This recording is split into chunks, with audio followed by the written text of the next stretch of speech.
बिस्मिल्लाहिर्रहमानिर्रहीम, अस्सलाम वालेकुम, गुड मॉर्निंग। सुनो पाकिस्तान के साथ मैं हूँ आपकी अपनी शहरबानो आबाद और आई एम बैक, वापस आ चुकी हूँ। मैंने आप सबको बहुत मिस किया, ये मैं कहना चाहती हूँ। मैंने अजीम को बहुत मिस किया। बिल्कुल, मैं भी अपना एक छोटा सा तारफ करा दूं, मैं भी आपका अपना अजीम राना नहीं, और हमेशा की तरह हमारे साथ मौजूद है। आप बोलो। अजीम राना। और हम लोग ये उम्मीद करते, तवक्को करते हैं आप लोग जाओगे खैर वाफिज होंगे। और अजीम, मैं ये ऑन एयर कहना चाहती हूँ कि मैंने आपको, अपनी टीम को, अपने सेट को, अपने शो को, अपने देखने वालों को और सुनो के तमाम लोगों को बहुत मिस किया। चलें इसी बहाने आपको सुनो पाकिस्तान, इसकी टीम और अपने सारे जो व्यूवर्स उनकी कदर तो हुई। कदर तो पहले भी थी और बहुत मैसेजेस मौसूल हुए। मुझे अंदाज़ा नहीं था कि लोग मुझसे इतना प्यार करते हैं कि आप कहाँ चली गई, आप प्लीज़ वापस आ जाएं। तो मैंने बताया उनको वीडियो बनाकर अपने इंस्टाग्राम पे कि मैं एक हफ्ते की छुट्टी पर हूँ। कभी कभी ज़िंदगी में ना कुछ ब्रेक लेना बहुत ज़रूरी होता है। बिल्कुल नहीं, ब्रेक लेना बहुत ज़रूरी होता है। और अगर इस ब्रेक के दौरान आप मज़ीद कोई हेल्दी सरगर्मियों में मसरूफ़ हों तो ये सोने पे सुहागा हो जाता है। And it's a very good thing कि आपने एक जो है प्रोफेशनल एक वर्कशॉप में शिरकत की और ये बहुत अच्छी बात है जी।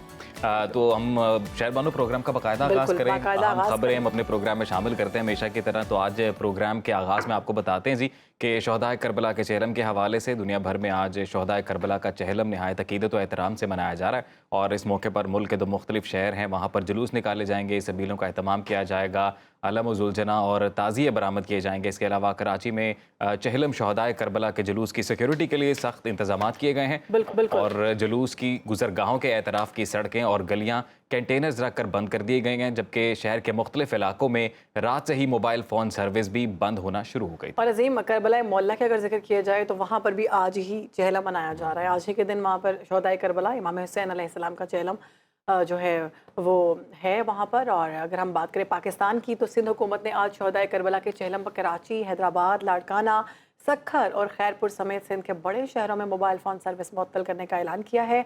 अमन अमान की सूरत हाल के पेश नज़र सिंध भर में रेड अलर्ट जारी कर दिया गया है। जुलूसों की फ़ज़ाई निगरानी की जाएगी। दूसरी जानब सिंध भर में मोटरसाइकिल की डबल सवारी पर भी पाबंदी आयद कर दी गई है। और इसके अलावा अजीम रूहानी बुजुर्ग सैयद अली बिन उस्मान हजवेरी अल मारूफ दातागंज बख्श के 1981 में उर्स की तकरीबात का सिलसिला आज जारी है। आज आखिरी रोज़ है और उर्स के मौके पर सिक्योरिटी के भी सख्त इंतजाम किए गए। जी बिल्कुल, आम तातील भी है और दरबार की तरफ जो आने वाले तमाम रास्ते हैं उनको कंटेनर्स लगाकर आम ट्रैफिक के लिए बंद रखा गया है।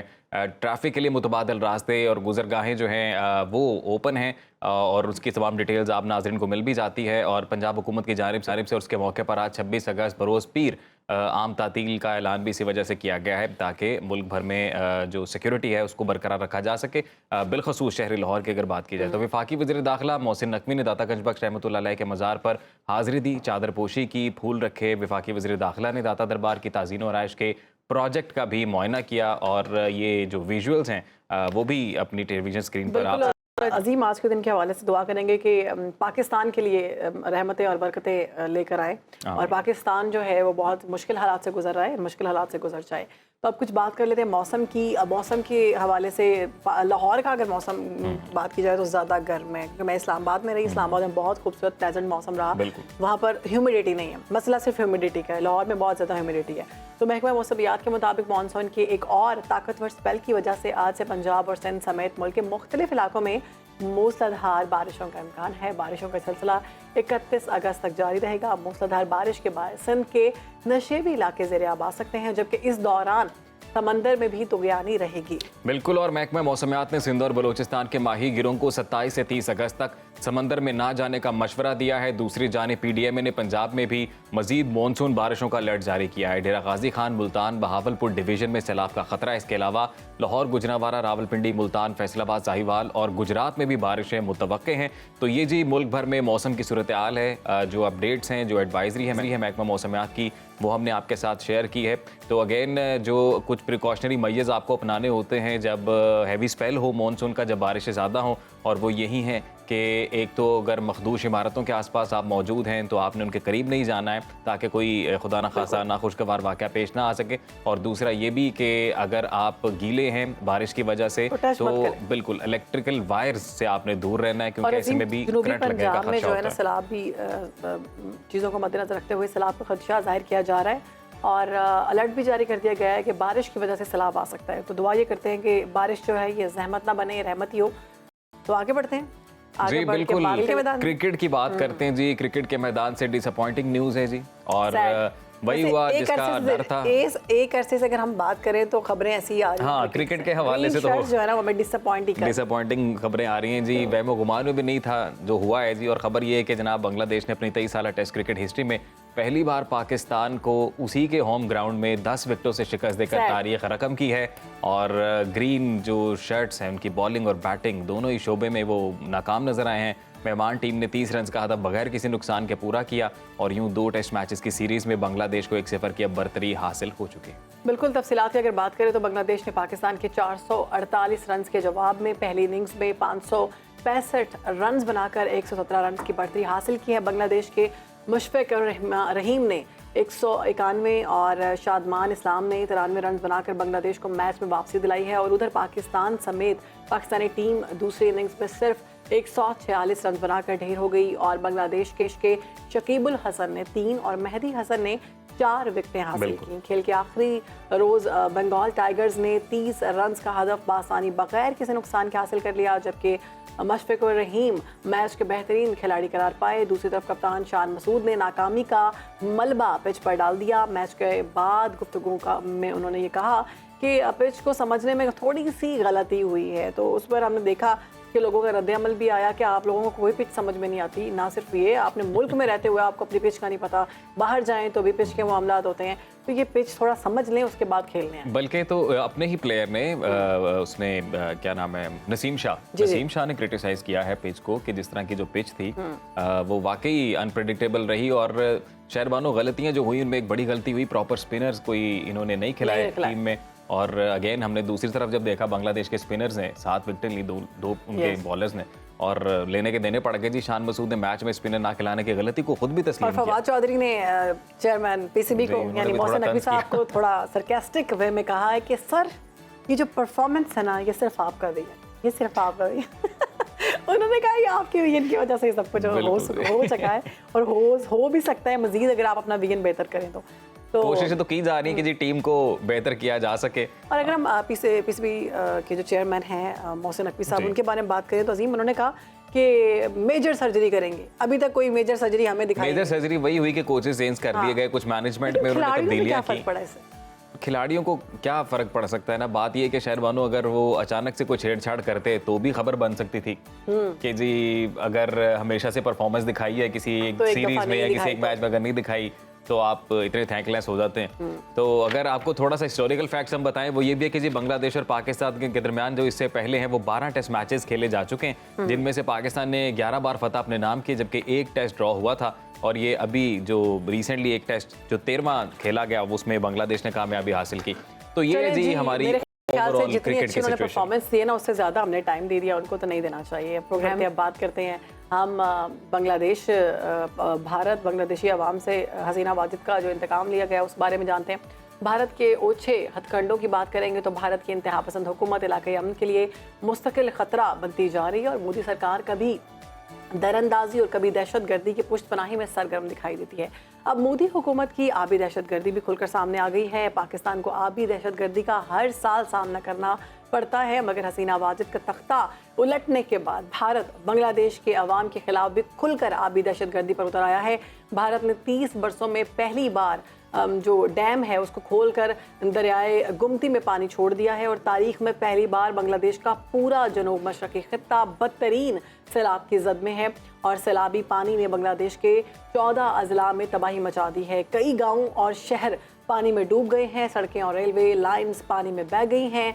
दारुल हुकूमत ढाका से साहिली शहरों का राब्ता मुनक़ता हो गया और अब तक की इतलात ये हैं कि 50 लाख से ज़्यादा अफराद मुतासिर और बेघर हो चुके हैं। इतलात के मुताबिक अब तक 15 अफराद जाँ बहक हो चुके हैं और बांग्लादेश के अबूरी सरबराह जो हैं डॉक्टर यूनस और अवाम ने भारत के खिलाफ शदीद नफरत और गम गुस्से का इजहार करते हुए इस तबाही का सारा मलबा और जिम्मेदार भारत को करार दिया और कहा है कि भारत ने जानबूझकर अपने डैमों से पानी छोड़कर बांग्लादेश में मसनूई सैलाब पैदा किया। वज़ीर आज़म शहबाज शरीफ ने बांग्लादेश में सैलाब से होने वाली तबाही पर दुख का इजहार करते हुए अबूरी हुकूमत के सरबराह डॉक्टर मोहम्मद यूनस ने उनसे मदद की पेशकश कर दी है और इसके साथ साथ पिंडी टेस्ट में पाकिस्तान के खिलाफ तारीखी फतह में अहम किरदार अदा करने वाले बांग्लादेश के साबिक कप्तान और विकेट कीपर मुशफिकुर रहीम ने मैन ऑफ द मैच की इनामी रकम बांग्लादेश के सैलाब मुतासरीन के नाम कर दी। जी बिल्कुल, भारत की साबित दहशतगर्दी पर बात करते हैं जी। हमारे गेस्ट हमारे साथ मौजूद हैं आलमी अमूर के माहिर सैयद मोहम्मद अली साहब। मोहम्मद अली साहब, बहुत शुक्रिया आपके वक्त का। सर, पाकिस्तान को तो किसी न किसी सूरत में मुसलसल भारतीय दहशतगर्दी का सामना करना पड़ता ही है, लेकिन अब सूरत हाल आपके सामने है। बांग्लादेश में भी मोदी सरकार ने ओछे हथकंडे अब इस्तेमाल करना शुरू कर दिए हैं, तो क्या कहेंगे आप इस सारी सूरत हाल पर? देखिए जी, भारत पिछले 77 साल से पाकिस्तान के खिलाफ तो 3 एतबार से दहशतगर्दी करता रहा है, जिसमें फिजिकल दहशतगर्दी भी है, दहशतगर्द तंजीमों की पुष्ट बनाई जिस तरह BLA, BLF, TTP वगैरह हैं। दूसरी दहशतगर्दी अब जो आप देख रहे हैं हाइब्रिड वॉर की शक्ल में डिजिटल टेररिज्म है, जिसमें पाकिस्तान की आवाम को हुकूमत, रियासत और फौज से बदगन करना है। और तीसरी जो दहशतगर्दी है वो आबी दहशतगर्दी है। आपको याद होगा कि जब भी मॉनसून का सीजन आता है तो पाकिस्तान में वो अपने स्पिलवेज खोल देते हैं ताकि पाकिस्तान साहिल में इजाफा हो जाए, और जब सर्दियों का मौसम आता है और खुश्कसाली होती है तो वो पानी बंद कर देते हैं। और बहुत ज्यादा उन्होंने डैम्स भी बनाए हैं जो कि खिलाफ वर्जी है इंडस वाटर ट्रीटी की। बिल्कुल इसी तरह आप देखें कि अब बांग्लादेश की जानिब उनकी उसी तरह आबी दहशतगर्दी सामने आ रही है। हालांकि जिस तरह आपने बिल्कुल सही कहा कि हकीकत में जो अवामी लीग थी और शेख हसीना वो उन्हीं की सरपरस्ती में हुकूमत कर रही थी, लेकिन जैसे ही उनकी हुकूमत गई और इन्होंने फौरन आबी जारियत का सहारा लिया, इससे ये बात साबित होती है कि जो मौजूदा क़यादत और वहाँ की नौजवान नस्ल है जो कि उनको भारत के हवाले से खदशात लाहक थे, वो बिल्कुल सही थे। और जैसे ही शेख हसीना का तख्ता उल्टा गया, फौरी तौर पे भारत ने उनके मसाइल में इजाफा कर दिया, जो कि इस बात का सबूत है कि जो नौजवान बाशऊर नस्ल है बांग्लादेश की, वो भारत के असर से निकलना चाहती है और ये समझती है कि भारत की जो पॉलिसी रही है वो बांग्लादेश के लिए मनफी असरात मुरतब करती रही। मोहम्मद अली साहब, हमने देखा कि बांग्लादेश के बुरी सरबराह और अवाम ने ये तमाम जो सैलाब का मलबा है और जिम्मेदारी भारत पर डाली है, मगर भारत और मोदी सरकार का ये कहना है कि पाकिस्तान की सतह बुलंद होने की वजह से डैम के दरवाजे खुद ब खुद खुल गए। क्या मोदी सरकार का ये जवाब दुरुस्त है? मेरे ख्याल में इंतहाई मज़हका खेज और गैर हकीकत पसंदाना आर्गूमेंट है।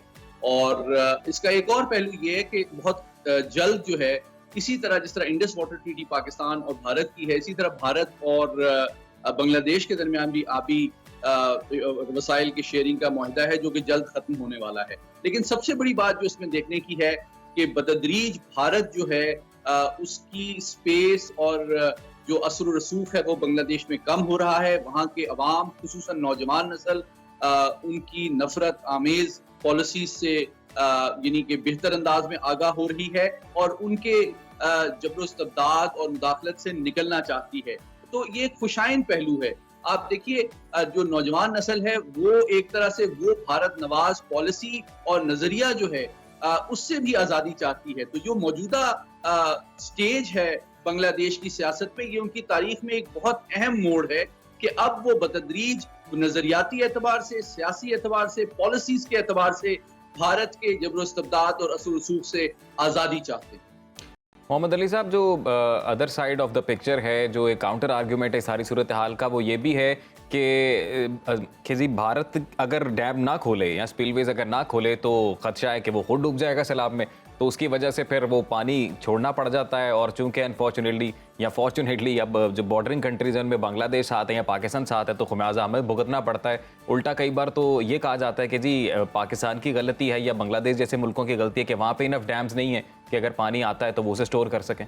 तो इससे हवाले से आप क्या कहेंगे?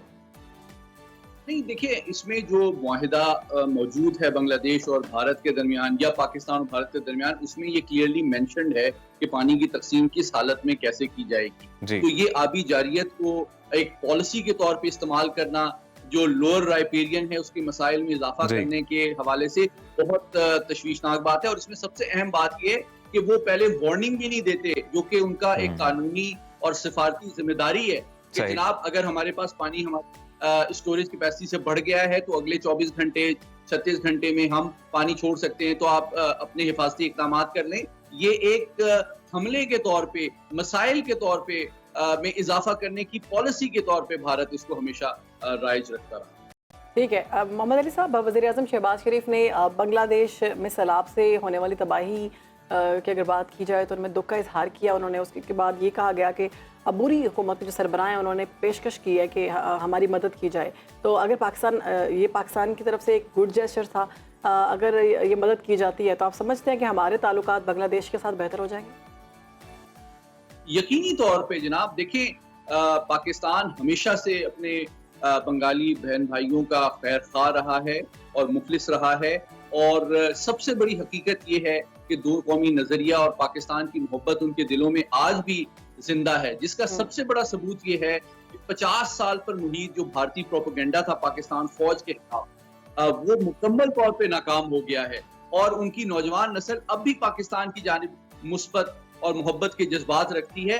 और आप देखें कि हिंदुत्व का नजरिया और भारत नवाज एथनोसेंट्रिक पॉलिसी और उनके बानी की जो बेटी हैं, अब उनको भी बांग्लादेश में उनके लिए जमीन तंग हो चुकी है। तो ये मैं समझता हूं कि एक बहुत मुस्बत नए दौर का आगाज है, जिसमें इंशाल्लाह पाकिस्तानी कौम और बांग्लादेशी अवाम बहुत करीब आएंगे और अपनी कदूरतों को दूर करेंगे, और भारत की जो कोशिश है हमारे दरमियान मसाइल और गलतफहमियां पैदा करे, उनको भी मिलकर नाकाम बनाएं। बहुत शुक्रिया आपका सैयद मोहम्मद अली साहब, आपने सुनो पाकिस्तान को वक्त दिया और इस वक्त बांग्लादेश में जो भारत की जानरहियत की गई है उस हवाले से अपना तज्जिया पेश किया जी। और अब हम मुल्की सियासी सूरत हाल पर नज़र डाल देते हैं। तो मुल्की हालात का अगर जिक्र करें, मुस्तकबिल करीब में कोई सियासी इस्तेहकाम आता नज़र नहीं आ रहा है जी।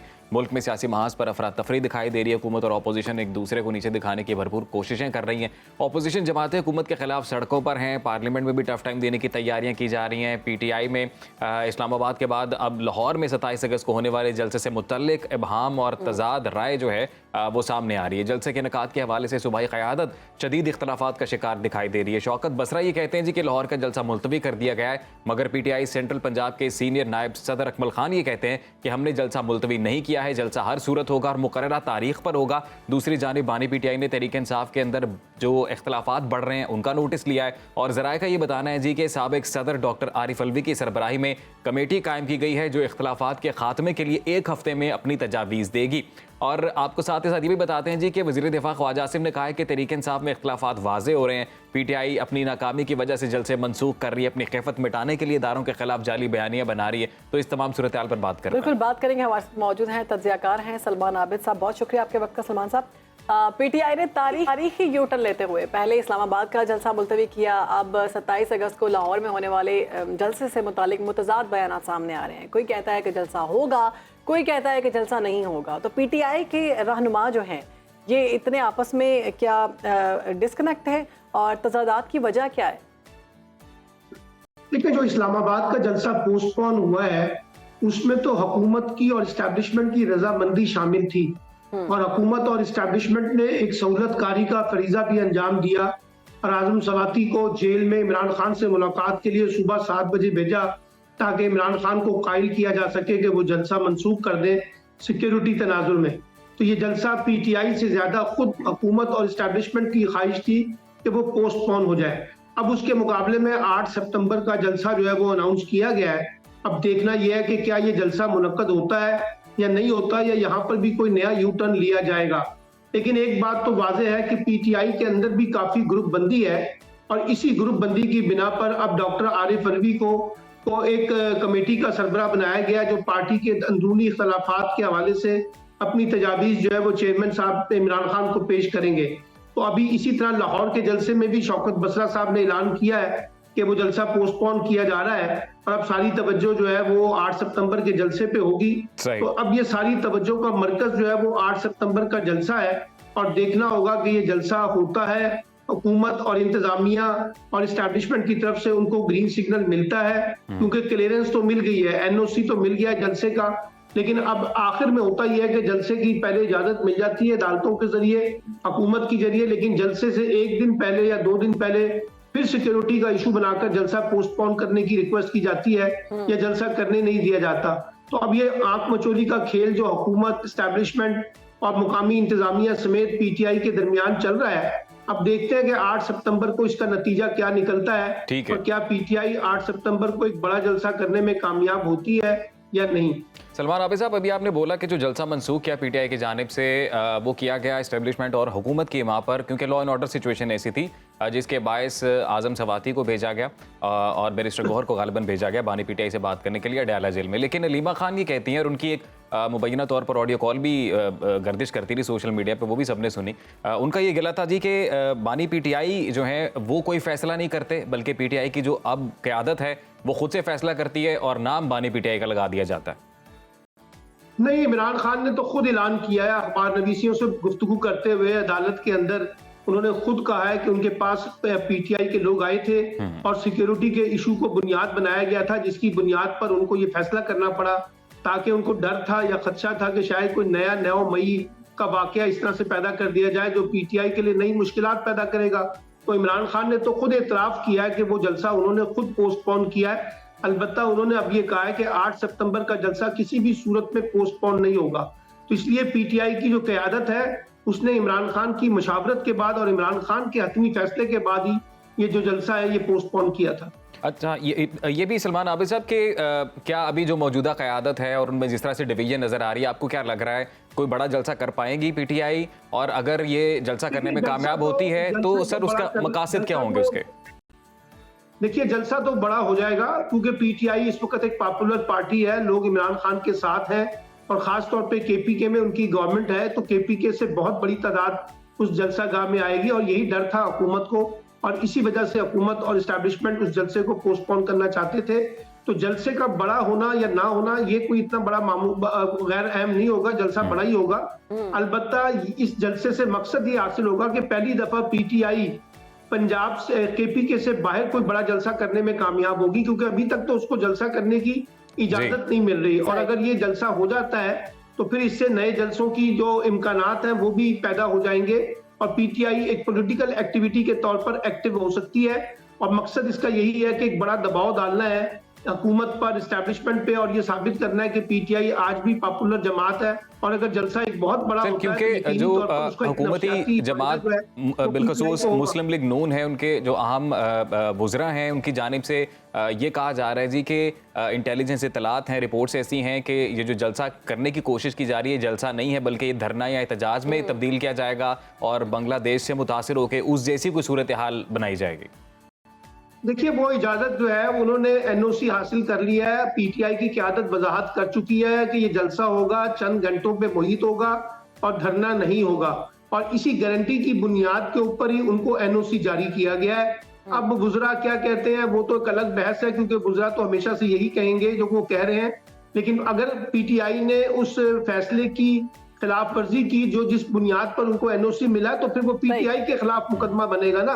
इसलिए अभी तक तो पीटीआई की तरफ से यही ऐलान किया जा रहा है कि जलसा चंद घंटों पर मुहित होगा और धरना हमने नहीं देना। ओके सलमान साहब, एक और हम इशूज़ पर बात करेंगे। मौलाना फजलुर रहमान, हम देखते हैं कि कभी वो हुकूमत के साथ होते हैं, कभी अपोजिशन के साथ होते हैं, दोनों तरफ वो खेल रहे हैं।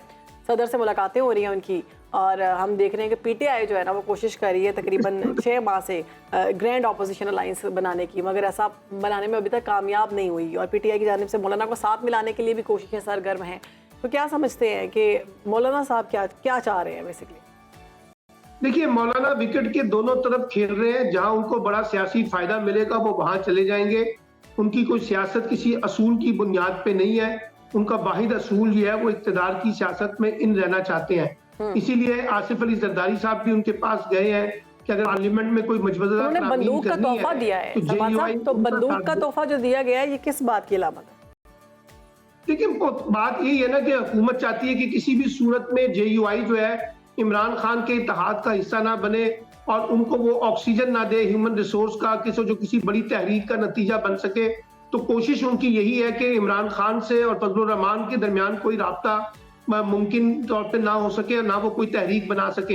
इससे पहले फजलुर रहमान भी कह चुके हैं कि वो किसी जमात का हिस्सा नहीं बनेंगे, इंडिपेंडेंट जो है वो तहरीक चलाना चाहते हैं। लेकिन अभी भी जोड़ तोड़ जारी है और जहां मौलाना को कोई ज्यादा सियासी फायदा नजर आएगा मौलाना वहीं जाएंगे। मौलाना ने दोनों ऑप्शन ओपन रखे हुए हैं, हुकूमत का भी और अपोजिशन का भी, और पीटीआई के साथ भी उनकी बातचीत चल रही है, हुकूमत के अंदर भी उनकी बातचीत चल रही है। तो देखते हैं कि अगले आने वाले चंद दिनों में अगर ऐसी कोई तब्दीली हुकूमत ने करनी है और पार्लियामेंट के जरिए कोई कानून साजी करनी है यकीनी तौर पर उनको मौलाना फजलुर रहमान की हिमायत दरकार होगी। उस हिमायत के बगैर तरमीम नहीं हो सकेगी।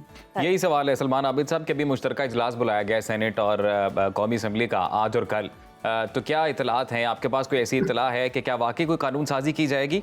क्योंकि अतातारड़ तो कहते हैं कि ऐसा कुछ नहीं होगा। बज़ाहिर तो ये कहा जा रहा है कि कानून साजी नहीं होगी और हमारा कोई ऐसा इरादा नहीं है, लेकिन जो पसे पर्दा एजेंडा लगता ये है कि चीफ जस्टिस के मामले में हुकूमत कोई कानून साजी करना चाहती है और एक पैनल ऑफ चीफ जस्टिस का उसके अंदर अमेंडमेंट होगी, यानी कोई एक पैनल आएगा 3 लोगों का और उसमें से किसी एक को चीफ जस्टिस नामजद करने का इख्तियार जो है वो प्राइम मिनिस्टर को जाएगा। लेकिन ये बहुत मुश्किल है। एक तो अददी तादाद हुकूमत के पास पूरी नहीं है और अगर उस अददी तादाद को नाजायज तरीके से पूरा करने की कोशिश की तो उस पर भी हंगामा होगा और जो फैसला करने की कोशिश की जा रही है उससे जुडिशरी के अंदर भी एक नई लड़ाई जो है वो जन्म लेगी हुकूमत और जुडिशरी के दरमियान। तो मुझे लगता है कि बहुत मुश्किल है जो हुकूमती अज़ाइम है तो वो उसको पूरा कर सके। सलमान साहब, वक्त खत्म हो गया, माजरत के साथ जाते जाते अगर आप वन लाइनर ये बता दें कि अददी तादाद जबरदस्ती किस तरह से पूरी की जा सकती है? देखिए ना, कुछ लोग जो पीटीआई के हैं उनको साथ मिलाया जा सकता है और पीटीआई में से एक ऐसा ही ग्रुप जैसे माजी में राजा रियाज तरह का ग्रुप निकला था, आजाद ग्रुप, एक उस तरह का ग्रुप बनाया जा सकता है और इसी तरह से सेनेट के अंदर जो सीटें खाली हैं वो भी उस आजाद ग्रुप की मदद से पूरी की जा सकती हैं। लेकिन और इस पीटीआई के लोगों को कहा जाएगा कि वो इस तरमीम के अंदर हुकूमत का साथ दें तो उनको हुकूमत की तरफ से मुख्तलिफ किस्म के बेनिफिट मिल सकते हैं। यही एक तरीका कार है और उसके अलावा कोई तरीका कार नहीं है। ठीक हो गया। अददी तादाद इस वक्त पूरी नहीं है। ठीक है जी, बहुत शुक्रिया सलमान आबिद साहब, आप हमारे साथ मौजूद थे और मुल्क की सियासत पर अपना तज्जिया दे रहे थे। अब देखना ये होगा कि पीटीआई का लाहौर का जलसा होता है नहीं होता और पावर शेयरिंग जो फॉर्मूला हुकूमत की जानिब से दिया जा रहा है उसमें क्या क्या तब्दीलियाँ आती हैं। नाजरीन, अब आर्ट की कुछ बात करते हैं तो कुरानी कैलीग्राफी में कर्नल रिटायर्ड आमिर रजा ने एक मुनफरिद और खूबसूरत काम किया है। कैलीग्राफी के ज़रिए एक नए और मुख्तलिफ अंदाज में कुरान मजीद को महफूज किया है। उन्होंने कुरान आर्ट रिसर्च की भी बुनियाद रखी जिसके ज़रिए कुरान मजीद के मफहूम को ना सिर्फ वाज़े किया गया बल्कि कुरानी तालीमात की एक नई फ़िक्र को भी मुतारिफ कराया है। कर्नल आमिर रजा ने कुरानी तालीमात के लिए कैलीग्राफी का मुनफरिद अंदाज इसीलिए अपनाया है कि हर उम्र के लोगों तक इसकी रसाई मुमकिन हो सके और लोग लुत्फ़अंदोज़ होकर कुरान मजीद को पढ़ें और समझें। आमिर रजा साहब हमारे साथ मौजूद हैं, उनसे बात करेंगे। वेलकम करते हैं आपको कर्नल साहब, कैसे हैं आप? और ये बताइएगा कि ये कैलीग्राफी का शौक़ कब से पैदा हुआ आपको? क्योंकि अगर आपकी फील्ड की बात की जाए तो ये बिल्कुल मुख्तलिफ है और कुरानिक कैलीग्राफी ये एक मुख्तलिफ काम है, तो बचपन से शौक़ था? वालेकुम अस्सलाम। बड़ा अच्छा आपने पैराए में ये सवाल किया है। इनफैक्ट हर इंसान के अंदर एक टैलेंट होता है, ठीक है ना, उसका फिज़िकल फील्ड जो भी हो, जो भी वो अडॉप्ट करे, मगर जो टैलेंट है या पैशन है, ठीक है, उसके तहत कुछ चीज़ें वो इनोवेशन के अंदर लेके आता है जी। तो मैं जब मिलिट्री कॉलेज जेलम मैंने ज्वाइन किया तो वहाँ पे 8वीं क्लास के बच्चों के लिए एक आर्ट क्लब था। तो उस आर्ट क्लब में हालांकि पैरेलल कंप्लीट फौजी ट्रेनिंग चल रही होती थी, मगर वो आपकी इनोवेशन या उस सेटिस्फेक्शन के लिए या एक्स्ट्रा करिकुलर एक्टिविटीज़ के लिए उस क्लब में हम आर्ट करते थे, सीखते थे।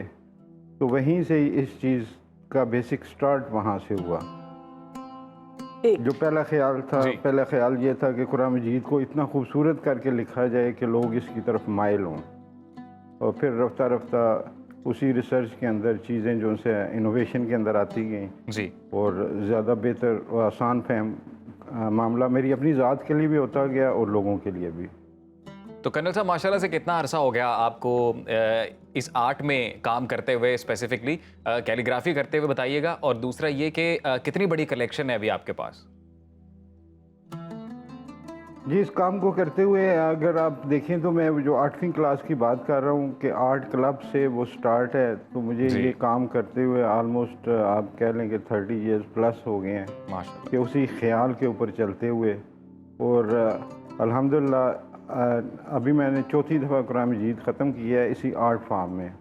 माशाल्लाह। जो 3rd वर्जन थी वो हमने उर्दन के बादशाह को बाहैसियत इस हिसाब से कि वो हज़ूर सल्लल्लाहु अलैहि वसल्लम की लड़ी में से ऑन ग्राउंड एक आप कह लेंगे एक साहिब इस्तिताअत थे, उनको हमने प्रेजेंट किया। कर्नल साहब, हमें ये भी मालूम हुआ है कि मस्जिद नबवी में तकरीबन अब तक 21 नादिर नुस्खे रखे गए हैं इस हवाले से, जिसमें से आपको भी शर्फ हासिल हुआ है कि आपका भी एक नुस्खा जो है वो मस्जिद नबवी में इस वक्त मौजूद है। जो कितने बड़े फ़ख्र की बात है। आपने कभी सोचा था कि इतना बड़ा मौका आपको मिलेगा? मैं समझता हूँ कि मेरी वो लाइफ टाइम अचीवमेंट है कि 2007 में जब सिलेक्शन हुई उस नुस्खे की, और उसके साथ फिर पूरी दुनिया से उन्होंने के मुख्तलिफ अंदाज में जो कुरान पे काम हुए हैं कि इनोवेशन के हिसाब से उसमें इसको भी शामिल किया गया और इसको मस्जिद नबवी की लाइब्रेरी का हिस्सा बनाया गया। तो वहाँ पे मेरा पहला जो ख्याल था वो ये था कि लाइफ टाइम अचीवमेंट अल्लाह का शुक्र है कि अल्लाह ने मुझे दे दी है। कर्नल साहब, ये भी बताइएगा सर कि अभी दुनिया में कहाँ तक आपका ये काम पहुँचा, उस पर फीडबैक क्या आया और फिर आपके क्या एहसासात हैं इस वाले से?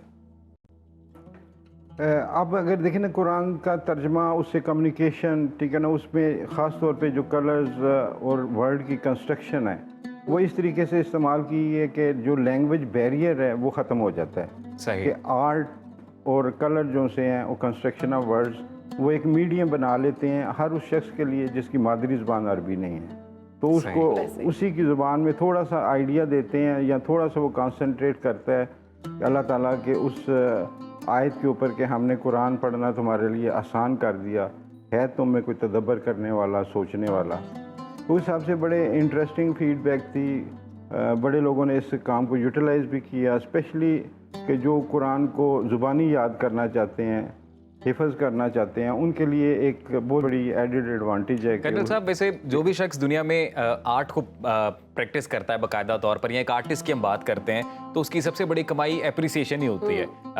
जब एप्रिशिएट किया जाता है उसके आर्ट को तो जो सेटिस्फेक्शन तब महसूस होती है शायद और किसी काम में महसूस नहीं होती। तो कोई ऐसा वाकया आप शेयर करना चाहें जो अब तक आपके इस आर्ट के करियर को लेकर हुआ हो, कोई ऐसी एप्रिसिएशन जो हमेशा से आपको याद रह गई हो? जी, इसमें दो वाक़यात हैं। एक वाक़या ये था कि जब इंटरनेशनल एग्ज़िबिशंस वगैरह इस काम की हुई तो मुझे अमेरिका से एक बंदे ने फ़ोन किया। उसने कहा जी मैं यानी कि मुस्लिम कन्वर्ट हुआ था। उसने कहा मेरी 3 बच्चियाँ हैं, मेरे लिए रोज़गार नहीं है, अगर आप इजाज़त दें तो मैं आपके पोस्टर प्रिंट करवा के सेल कर सकूँ। अच्छा। तो मैंने उससे कहा मैं कि इसका कोई कॉपीराइट नहीं है, आप बिल्कुल इसको सेल करें और इस सिलसिले को आगे बढ़ाएं। यानी कि मगर उन सब बातों से बड़ी बात फिर मैं उसी चीज़ की तरफ आऊँगा कि मस्जिद नबवी की लाइब्रेरी में जब ये नुस्खा रखा गया जी, तो वो मेरी लाइफ की सबसे बड़ा लम्हा और अचीवमेंट थी। बिल्कुल ऐसे। अच्छा कर्नल साहब, हमें ये भी मालूम हुआ है कि आपने पाकिस्तान में बुनियाद रखी है कुरान आर्ट रिसर्च की, और इसके पीछे क्या कहानी थी, क्या मकसद था, ये बताइएगा। इनफैक्ट जो आगे IQ है, अगर हम बच्चों के IQ को देखें तो जनरेशन गैप को समझने की कोशिश करें तो उसमें सबसे बड़ी जो चीज़ है वो ये है कि हमारा जो मेथडोलॉजी है, ठीक है ना, वो यानी कि उसके अंदर हम इनोवेशन या जिद्दत नहीं लेके आ रहे। अभी कलर से ये होता है कि कलर से एक यानी कि फ़ोटो जेनेटिक इमेजेस जो से हैं, ठीक है, उसके बंदे के जहन में प्रिंट हो जाते हैं, फिर चंद एक वर्ड्स को वो अपने माइंड के अंदर रजिस्टर कर लेता है, तो उसका बेसिकली क्रिटिकल थिंकिंग का जो प्रोसेस है वो स्टार्ट हो जाता है और वो सूरत के ऊपर वो गौर करना शुरू कर देता है और उसको कम्प्रीहेंड करना, समझना और डिस्कस करना उसके लिए बड़ा इंटरेस्टिंग हो जाता है। आपके फ्यूचर प्लान्स क्या हैं? फ्यूचर प्लान ये है कि यानी कि जो अल्लाह ताला ने मुझे स्किल दी है उसको मैं लोगों तक पहुंचाऊं, और क्योंकि ये एक नॉलेज ट्रांसफ़र इज़ इमानत, तो उस इमानत को मैं पाकिस्तान में और पाकिस्तान से बाहर मुस्लिम उम्मा के लिए डिलीवर कर पाऊँ। तो कर्नल साहब, अपनी इमीडिएट फैमिली में से कोई है जो प्रैक्टिस करता है इसी आर्ट को और जिनको आप सिखा रहे हो बराह रास्त? जी, काफ़ी स्टूडेंट्स हैं कि जो उस चीज़ को लेके चलते हैं, मगर वो जब वो पार्ट टाइम करते हैं, जुनून में नहीं जाते। अच्छा। तो वो कहीं ना कहीं वो स्टकअप हो जाते हैं। कर्नल साहब, अगर न्यू जनरेशन जो है उसका सबसे बड़ा जो मसला है ना वो फोकस है, किसी भी चीज़ पर फोकस नहीं कर पाती। तो अब जो लोग चाहते हैं कि वो आपकी तरह कैलीग्राफी करें, अरबिक में इस्लामिक कैलीग्राफी करें, तो उनको आप क्या मशवरा देंगे? अभी आप देखें ना कि जो यानी कि जो नेक्स्ट जनरेशन है उसके पास AI टूल्स हैं, हाँ जी, उसके अलावा ग्राफिक्स हैं। बिल्कुल। तो रिसर्च टाइटल रखने का मकसद ये है कि we all are one on this platform, कि जिसका कोई भी ख्याल या तसव्वुर कुरान की आयत के हवाले से बनता है वो डू शेयर विद अस। तो उसको हम एक पैरामीटर में कि जो हमारे अपने पैरामीटर्स हैं कि हम किसी कंट्रोवर्शियल चीज़ में जाए बगैर उसको आगे लेके चलें और इस मेथडोलॉजी को अडॉप्ट करें और इसको ग्रो करें। तो कर्नल साहब, आपकी जो आपने बनाया है, जो पेंटिंग्स अगर हम इन्हें कहें, जो भी आपने इसे अमली जामा पहनाया है, उसको अगर कोई ख़रीदना चाहे तो क्या तरीक़ाकार है? आप कोई एग्जीबिशन प्रॉपर कराते हैं? कोई वेबसाइट है? जी वेबसाइट है, उसमें मुख्तलिफ लोग कांटेक्ट करते हैं और उनको हम जो से ये पेंटिंग्स वगैरह तैयार करके देते हैं और उसी से ये सिलसिला जो है बाकी दोस्तों यारों की मदद से जो है ना ये एक्सपेंड हो रहा है। बहुत शुक्रिया आपका कर्नल साहब, आपने हमें वक्त दिया जी। कर्नल रिटायर्ड आमिर रज़ा, जो कि कैलीग्राफी का एक बड़ा खूबसूरत एक काम कर रहे हैं जी, और जो उन्होंने पेंटिंग्स बनाई हैं वो भी देखी और उसके विजुअल्स भी हम देख रहे थे। बहुत मुश्किल होता है और बड़ा फोकस चाहिए होता है, बड़ा विजन चाहिए होता है इस चीज़ के लिए भी। और मेरे ख्याल से अजीम ये गॉड गिफ्टेड चीज़ है। बिल्कुल, मैं ये कहने लगा था, नहीं कर सकते, खुदा की देन होती है। हाँ, ये खुदा की देन। और जिस तरह से उनको इतना बड़ा शर्फ हासिल हुआ कि मस्जिद नबवी में बहुत से हमने देखा कि बहुत बड़े बड़े लोग हैं जो कैलीग्राफी करते हैं, लेकिन उनको ये शर्फ हासिल नहीं हो सकता कि मस्जिद नबवी में उनका नुस्खा जो है वो पढ़ा हो। तो बहुत शुक्रिया जी, वक्त दिया उन्होंने। हमारी बेस्ट विशेज़ उनके साथ हैं, मुल्क कौम का नाम मजीद रोशन करेंगे। प्रोग्राम में आगे बढ़ेंगे और बात करेंगे पाकिस्तान के टैलेंट की। तो पाकिस्तान के हीरोज़ का जिक्र ना हो ये कैसे हो सकता है? तो मुल्क की तारीख में खेलों के सबसे बड़े मुकाबले mixed martial art Asian championship में विमेंस की 47 किलोग्राम कैटेगरी में पाकिस्तान की फाइटर बानो भट्ट ने गोल्ड मेडल अपने नाम कर लिया है और दुनिया भर में पाकिस्तान का नाम रोशन किया है। उन्होंने सेमीफाइनल में भारतीय हरीफ जबकि फाइनल में काज़ाकिस्तान के प्लेयर को शिकस्त दी है। बानो भट्ट पाकिस्तान की वो वाहिद प्लेयर हैं जिन्होंने इस मेगा इवेंट में गोल्ड मेडल अपने नाम किया। इस मेगा इवेंट की बात करें तो इसे मुल्क की तारीख में खेलों का सबसे बड़ा मुकाबला करार दिया जा रहा है। पाकिस्तान MMA फेडरेशन के सदर उमर अहमद ने दावा किया है कि MMA चैंपियनशिप 180 ममालिक में नशर हुई, 25 ज़बान में तर्जुमे किए गए और तकरीबन 1 करोड़ ख़ानदानों तक ये ट्रांसमिशन पहुंचाई गई है। तो इस वक्त MMA gold medalist fighter Bano Bhatt हमारे साथ मौजूद हैं और उनके ट्रेनर अल्ताफ साहब भी बिल्कुल हमारे साथ मौजूद हैं। इन दोनों से बात करते हैं। आप दोनों को खुशामदीद कहते हैं जी। सुनो, पाकिस्तान में सबसे पहले तो बानो बहुत बहुत मुबारक हो, गोल्ड मेडल जीता है आपने, पाकिस्तान का नाम रोशन किया है। काज़ाकिस्तान की फाइटर को फाइनल में आपने शिकस्त दी, कैसी फीलिंग है? अल्हम्दुलिल्लाह बहुत अच्छी फीलिंग है। जैसा कि मैंने पहले भी सबको बताया था, मैं वर्ल्ड चैम्पियनशिप में खेलने गई थी, वहाँ कोच मेरे नहीं जा सके थे। अच्छा। तो मैं वहाँ हार गई थी, तो जिस कज़ाक को मैंने फाइनल में बीट किया है मैं उधर वहाँ से उससे हारी थी। तो इस बार मेरे साथ मेरे कोच थे, मुझे फुल यकीन था अपनी परफॉर्मेंस पे, जो मेहनत की है उस पर, और बैक पे सपोर्ट बहुत था, मुझे ट्रस्ट बहुत ज़्यादा था और मैं बहुत इजीली जाके खेली और मैंने पाकिस्तान के लिए गोल्ड लिया। फर्स्ट इंटरनेशनल फेडरेशन है IMF, उसमें फर्स्ट फीमेल जिसने गोल्ड लिया पाकिस्तान की तारीख में, पहली फीमेल जिसने वहाँ पर फाइट विन की। अल्हम्दुलिल्लाह। अल्हम्दुलिल्लाह जी, बहुत बहुत मुबारक हो आपको बानो भट्ट, मजीद कामयाबियाँ समेटें। तो आपके ट्रेनर जो हैं, ट्रेनर अल्ताफ साहब, वो भी हमारे साथ मौजूद हैं। अल्ताफ साहब, हमें ये बताइएगा कि ऐसी कौन सी ट्रेनिंग इस दफ़ा करवाई गई मुख्तलिफ जो बाकी तमाम ट्रेनिंग से मुख्तलिफ थी और आपको लग रहा था कि बानो जो हैं वो इस दफ़ा कामयाब होंगी, गोल्ड मेडल लेके आएंगी? जी अस्सलाम वालेकुम। वालेकुम। ट्रेनिंग तो हर दफ़ा बहुत अच्छी कराई जाती है और इस दफ़ा भी बहुत अच्छी कराई गई, पर जब तक बैक पे रियल कोच ना हो, जिसने 6.5 ईयर से ये मेरे पास है, जब पे उस टाइम मेरे पास कोई लड़की नहीं होती थी, इसलिए बॉयज़ ही होते थे। तो इस लड़की में मैंने वो पावर देखी, वो कॉन्फिडेंस देखा कि इसने उस टाइम में भी लड़कों से जब ट्रेनिंग शुरू की तो लड़कों को मारना से शुरू किया। तो मुझे तब से महसूस हुआ कि ये लड़की पाकिस्तान का हीरा मैं बना सकता हूँ। अल्ताफ साहब, मैं जब ये बानो आई है ना हमारे पास स्टूडियोज में, तो मैंने देखते कहा, मैंने कहा इतनी छोटी सी क्यूट सी मासूम सी बच्ची, और हम ये कह रहे थे कि टीवी पे तो आप बड़ी लगती और टीवी में बड़ी लग रही थी, लेकिन जब सामने देखा तो बहुत छोटी सी क्यूट सी। तो मैंने कहा कैसे आपने ये फील्ड चूज की और उसके बाद फिर जीतना, कामयाबी हासिल करना बड़ी बात है जी। वो इंडियन कोच भी मुझे यही कहता था कि क्योंकि आप इंडियन अगर प्लेयर्स देखें ना, उसकी इतनी बड़ी थाइज और पावर, उसका बॉडी बता रही थी कि उसने बहुत अच्छी डाइट वगैरह हर चीज़ दी, क्योंकि उनके पास हर चीज़ अवेलेबल है, पाकिस्तानियों को नहीं दिया जाता कुछ भी। तो वो भी कहते थे ये तो बच्ची सी लगती है, तो ये कैसे इसने ऐसे मारा। तो हमने कहा हमने इसे दिल से ट्रेनिंग दी है और इसको जैसे जैसे कहा इसने वैसे वैसे किया। माशाल्लाह। बानो भट्ट, नाम बानो भट्ट है। अब जब हम भट्ट सोचते हैं ना तो जहन में आते हैं बानो के साथ मौजूद है बानो भट्ट। बानो अवान के साथ बानो भट्ट, तो भट्ट का तस्वुर जब जहन में आता है तो फिर भट्ट जहन में आते हैं। और वो जरा ह्यूज और मस्कुलर और थोड़ा खाना भी सा सही खाते हैं। ये, लेकिन आप तो अपोजिट हैं, तो ये कहाँ से आती है इतनी एनर्जी? मैं ऑपोजिट हूँ, लेकिन अल्हम्दुलिल्लाह मैं बहुत ज़्यादा खाती हूँ। बटो वाली सारी आदतें मेरे अंदर हैं। मैं खाने की बहुत ज़्यादा शौकीन हूँ। मुझे इस खाने की आदत की वजह से मुश्किलात भी कभी कभार पेश आती हैं। वेट, क्योंकि हमारा जो होता है फाइट वेट में होती है, तो वेट को मेंटेन रखना और उसी वेट कैटेगरी में फाइट करना थोड़ी मुश्किलात होती है, लेकिन सही हो जाता है, सब कुछ मैनेज हो जाता है। तो बानो, जब आप गई थी तो आपने सोचा था कि बस जाकर मैंने जो है ना वो पाकिस्तान का नाम रोशन करना, याद दिलाना उनको कि आई थी एक बानो? तो जब इंडिया के साथ आपका मुकाबला, या फिर जब आप रिंग में जाते हैं और सामने ओपोनेंट आता है तो जहन में कोई ऐसा वाकया सोच लेते हैं जो याद करके गुस्सा आ जाए कि बस अब छोड़ना नहीं इसको? नहीं, रिंग में जाके अब वाकया सोच के, गुस्से में तो इंसान से गलती हो जाती है, फाइट में गुस्सा बिल्कुल भी नहीं आना चाहिए। एक मिस्टेक आपकी पूरे साल की मेहनत वेस्ट कर देता है, आप फाइट हार जाते हैं।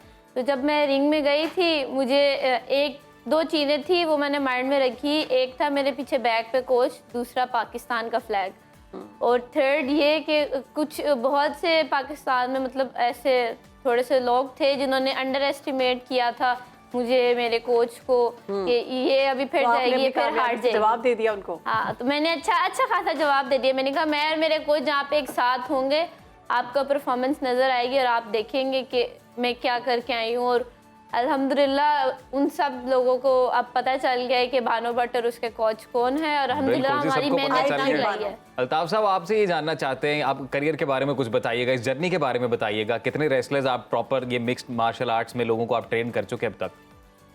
जी, मैं 24 साल से करवा रहा हूँ और ये लाहौर वॉल्टन एरिया में मेरा जिम है, UMA के नाम से। और मेरे पास बानो जैसी अभी 12-13 और भी गर्ल्स है जिनको मैं तैयार कर रहा हूँ, जो बानो के लेवल पे बस पहुँचने वाली हैं, पर उनको मैं एकदम सामने लाऊंगा। जिसमें 6 ईयर्स से लेके 25 ईयर्स तक गर्ल्स हैं, जिसमें स्कूल कॉलेज यूनिवर्सिटी की गर्ल्स हैं। हम तो गर्ल्स पे ज़्यादा तवज्जो इसलिए देते हैं कि गर्ल्स को माशरे में अच्छा नहीं समझा जाता कि ये कुछ भी नहीं कर सकती। तो हम कहते हैं कि गर्ल्स को सबसे पहले अपना सेल्फ डिफेंस आना चाहिए। तो हम देख रहे हैं खवातीन हर शोबे में पेश है मर्दों के साथ, और सपोर्ट भी अल्हम्दुलिल्लाह फैमिली की तरफ से उनको मिल रही है। और उनको सेल्फ डिफेंस सबसे ज्यादा आना चाहिए ताकि इनका कॉन्फिडेंस लेवल हाई हो और ये मर्द से कम अपने आप को कभी ना समझे। अल्ताफ साहब, पहली बार पाकिस्तान में हमने देखा कि इंटरनेशनल सतह का ये इवेंट हुआ, क्या समझते हैं इस तरह के इवेंट्स की कितनी ज़रूरत है? इस तरह के इवेंट जितने होंगे उतने ही हमारे प्लेयर जो हैं वो पॉलिश होते रहेंगे, क्योंकि इनको पंजाब लेवल या नेशनल लेवल पे तो स्टेज मिल जाते हैं, मगर वो जो क्राउड होता है, वो जो प्रेशर होता है दूसरों आउट ऑफ कंट्री के लोगों की शक्लें देख के या उनके कोचेस को देख के या उनके सारी ट्रेनिंग देख के, वो टेक्निक देख के, तो वो इनमें वो कॉन्फिडेंस नहीं आ पाता जब तक ये उस स्टेज पे नहीं पहुंचते। अच्छा, आप तो चूंकि कोच हैं, आपने बानो को ट्रेन किया और अभी माशाल्लाह बता रहे हैं और भी ऐसी बच्चियां हैं, खवातीन हैं जिन्हें आप ट्रेन कर रहे हैं। ये बताइएगा किसी अच्छे फाइटर की निशानी क्या है? वो मर्द है या औरत है? कौन सा ऐसा फैक्टर है जो होना चाहिए जो जीत में जो काम आता है, फाइट जितवा सकता है? जो देखिए, इसमें 2-3 चीज़ें होती हैं। एक तो रेगुलर ट्रेनिंग दिल से, और दिल से ट्रेनिंग यही है कि ये कोई बहाना ना हो कि आज मेरी तबीयत ख़राब थी, ये पेपर आने वाले हैं, भी 2 मंथ रहते हैं, या मेरे पेरेंट्स नहीं आने दे रहे, ये नहीं होने चाहिए। बाकी फ़ीस की वजह से हमारे पास तो तकरीबन 30 ऐसे स्टूडेंट्स हैं जिनसे मैंने कभी फ़ीस ही नहीं ली, जिनमें बानो भी है, इससे मैंने कभी फ़ी नहीं मांगी, खुद से हर जहाँ तक हो सका हमने हेल्प की। मगर हमारी गवर्नमेंट को भी चाहिए, मैंने हर चैनल पर यही कहा है। वक्त बहुत कम है, हम बानो से भी सवाल कर रहे हैं आखिरी। हमें ये बताइएगा बानो के आपके फ्यूचर प्लान्स क्या हैं और मज़ीद आगे बढ़ने का है प्लान?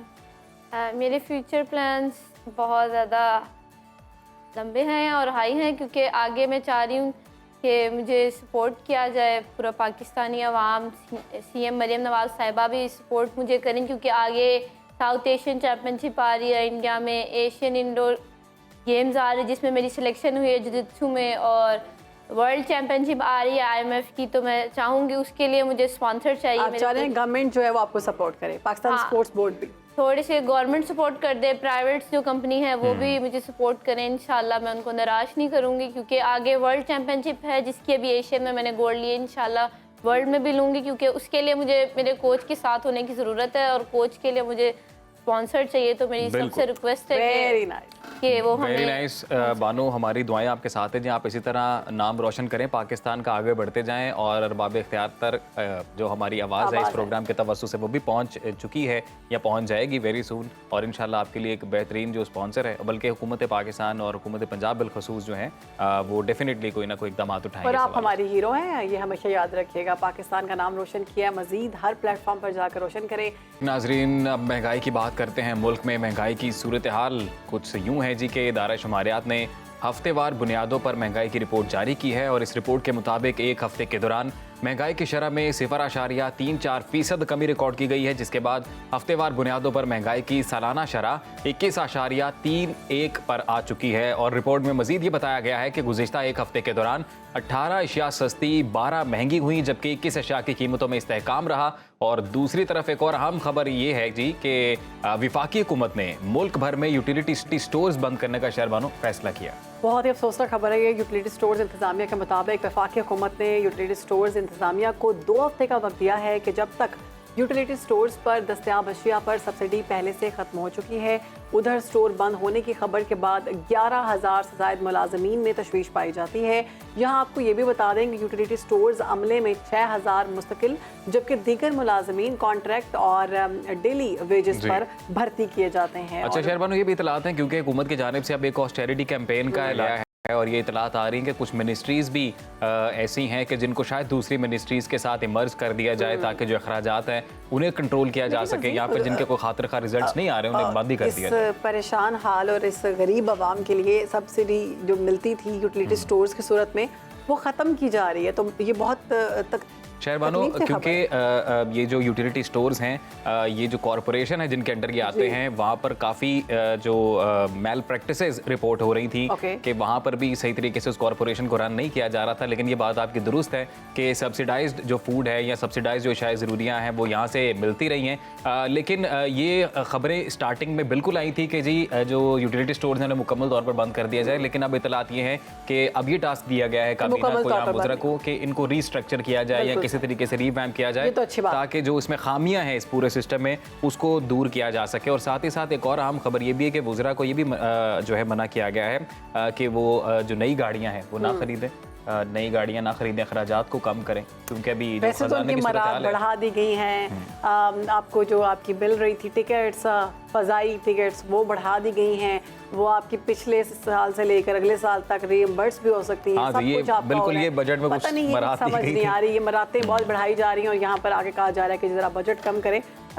खैर अवाम को मुझे ऐसे लग रहा है कि थोड़ा सा पागल बनाया जा रहा है। तो आगे बढ़ेंगे, अब कुछ बात कर लेते हैं पाकिस्तान की शहरक की, जन्नत नज़ीर वादी कश्मीर की। भारत की फस्ताई हुकूमत की रियासती दहशतगर्दी ने कश्मीर में इंसानी हकूक़ की खिलाफ वर्जियों को बढ़ा दिया है और दिल्ली के हुक्मरान सेकुलरिज्म और जमहूरियत के बुलंद बांग दावे करते हैं। मगर हकीकत तो ये है कि मकबूजा कश्मीर और भारत में अक़लियतों के खिलाफ मुसलसल ऐसे वाक़यात पेश आ रहे हैं जो जाहिर करते हैं कि भारत में इंसानियत की कोई कदर कीमत नहीं है। और मकबूजा कश्मीर की सूरत हाल अब इस कदर संगीन हो चुकी है कि इसे दुनिया की सबसे बड़ी जेल से तशबीह दी जा रही है।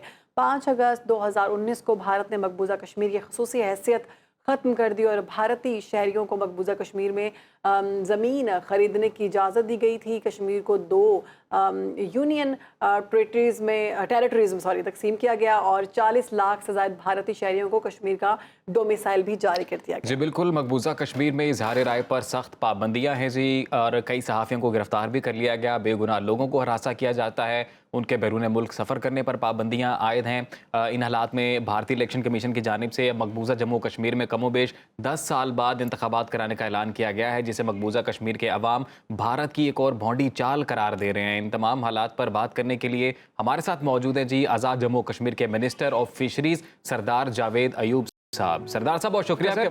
मकबूजा कश्मीर के अवाम ने 1947 में भी भारत के खिलाफ और पाकिस्तान के हक में वोट दिया था और आज भी कश्मीरी अपने उस फैसले पर कायम हैं। आपको क्या लगता है कि कश्मीरियों की हक खुद इरादियत के लिए जारी ये जंग और कितना अरसा जारी रहेगी और अहले कश्मीर को उनके बुनियादी हकूक से कब तक महरूम रखा जाएगा? ईद आज़ादी की जंग है, इसका तो कोई टाइम फ्रेम उस तरह से नहीं दिया जा सकता, लेकिन ये हमेशा ये हुआ है कि कहीं पे भी आप देखें दुनिया भर में जो पिछले तारीख है तो उसमें आज़ादी की तहरीक हमेशा कामयाब व कामरान हुई है जी। तो इंशाल्लाह वो वक्त दूर नहीं जब कश्मीर के जो हमारी भाइयों की, बुज़ुर्गों की, बहनों की, बच्चों की जो मेहनत है, जो जद्दोजहद है, जो तहरीक है, वो रंग लाएगी और इंशाल्लाह कश्मीर आज़ाद हो जाएगा और आज़ाद होके वो कश्मीरियों का जो फैसला उसके मुताबिक वो मुमलकत पाकिस्तान का हिस्सा बनेगा। साहब, इंडिया के ज़ेर इंतज़ाम जम्मू कश्मीर की आवाम को इंतज़ामी और मालियाती तौर पर बेख्तियार करने का एक और कदम इस वक्त उठाया गया है, जबकि मरकज़ी हुकूमत ने तश्कील नौ एक्ट 2019 में तरमीम करके लेफ्टिनेंट गवर्नर को वसी तर इख्तियारात दिए थे और हैं। आपके ख्याल में भारत के इन औच्छे हथकंडों के तनाजुर में अगर हम बात करें सितंबर की, तो इसमें होने वाले इंतखाबात की शफाफियत पर सवाल नहीं उठेंगे? भारत का ये तो जो अभी कह रहे हैं ना कि अब असम्बली का इलेक्शन हो रहा है मकूजा जम्मू कश्मीर का, तो अब जो 5 अगस्त के बाद जो उससे पहले कहीं पे जो थोड़े बहुत इख्तियार थे वो तो तकरीबन सारे ही सल्ब हो गए हैं। इसका इज़हार भारत नवाज जो लीडर है फारूक अब्दुल्ला की आप तकरीरें उठा के देख लें, महबूबा मुफ्ती है और दीगर लोगों ने पिछले दिनों वो मकबूजा कश्मीर के जो लोकसभा के मेंबर हैं उन्होंने भी वहाँ पे जो लोकसभा में तकरीर की, तो वो तो कह रहे हैं कि अब तो अमलन सारा कुछ जो है मरकज़ी हुकूमत के पास इख्तियारात मुंतकिल हो गए और वो नुमाइशी किस्म की जो इससे पहले भी कठपुतली जिसको हम कहते थे वो उस तरह की असम्बली की कैफियत होगी और वो बेजान सी असम्बली होगी जो बगैर इख्तियारात के लोगों को कोई भी डिलीवर करने की कुछ भी डिलीवर करने की पोजीशन में नहीं। सरदार जावेद साहब, कश्मीर में होने वाले इंतखाबात के हवाले से सियासी माहिरीन ये कहते हैं जी कि 90 नशिस्तों पर मुश्तमिल रियासती असम्बली के पास, जैसा भी आपने भी जिक्र किया कि अब सिर्फ तालीम और सकाफत जैसे महकमों का कंट्रोल होगा, जबकि जो आम जितने भी मामलात हैं उसके हवाले से फैसलों का इख्तियार मरकजी हुकूमत के पास ही रहेगा। तो क्या इन इंतखाबात को कश्मीरी अवाम कबूल कर लेंगे? कश्मीरी तो इन इंतखाबात को ना उन्होंने इससे पहले होने वाले इंतखाबात को कभी तस्लीम किया, ना अब वो जो भी इंतखाबात होने जा रहे हैं उसको कश्मीरी कभी भी कबूलियत नहीं देंगे, ना कबूल करेंगे, क्योंकि वो समझते हैं कि ये एक कंट्रोल्ड इलेक्शन होगा जिसमें भारत जो है वो सरकार वो अपनी मर्ज़ी के नताइज लेगी और वो तासर ये दिया जाएगा कि ये कश्मीरियों की नुमाइंदा जो है वो मुंतखब हुकूमत है। हालांकि हकीकी जो सूरत हाल है वो पूरी दुनिया पे यहाँ है कि वहाँ पे कश्मीरी जो है वो किसी भी ऐसी भारत नवाज तंजीम, सियासी जमात या जिस पे मरकज़ी हुकूमत की छाप हो, ये तो लोकसभा के इलेक्शन में भी आपने देखा कि कुछ लोगों ने जो उसमें इलेक्शन में हिस्सा भी लिया, लेकिन तमाम मरकज़ ग्रेज जो जमातें थी वो या आज़ाद उम्मीदवार जिस तरह इंजीनियर रशीद शाह जैसे लोगों ने बड़ी भारी अक्सरियत हासिल की और भारत के जो बहुत ही ज़्यादा हमायती तस्वर किए जाते थे उसमें बिलाल लोन हैं, फिर दूसरे महबूबा मुफ्ती, उनको बड़ी भारी वोटों से शिकस्त दी। तो ये उससे रुझान का पता चलता है। हालांकि कश्मीरी उस तरह से पूरी तरह से वो इलेक्शन में हिस्सा नहीं लेते, लेकिन इसके बावजूद भी जब भी जो भी कुछ संगीनों के साए तले वो वहाँ पे हिस्सा भी लेते, लेकिन वो भी इंतखाब जो ऐसे लोगों का करते जो भारत के साथ जो है वो जो समझते हैं कि ये वो जो मरकज़ के साथ इनके कोई तल्लुकात नहीं है, तो ऐसी वो शख्सियात को या सियासी जमातों को तरजीह देते।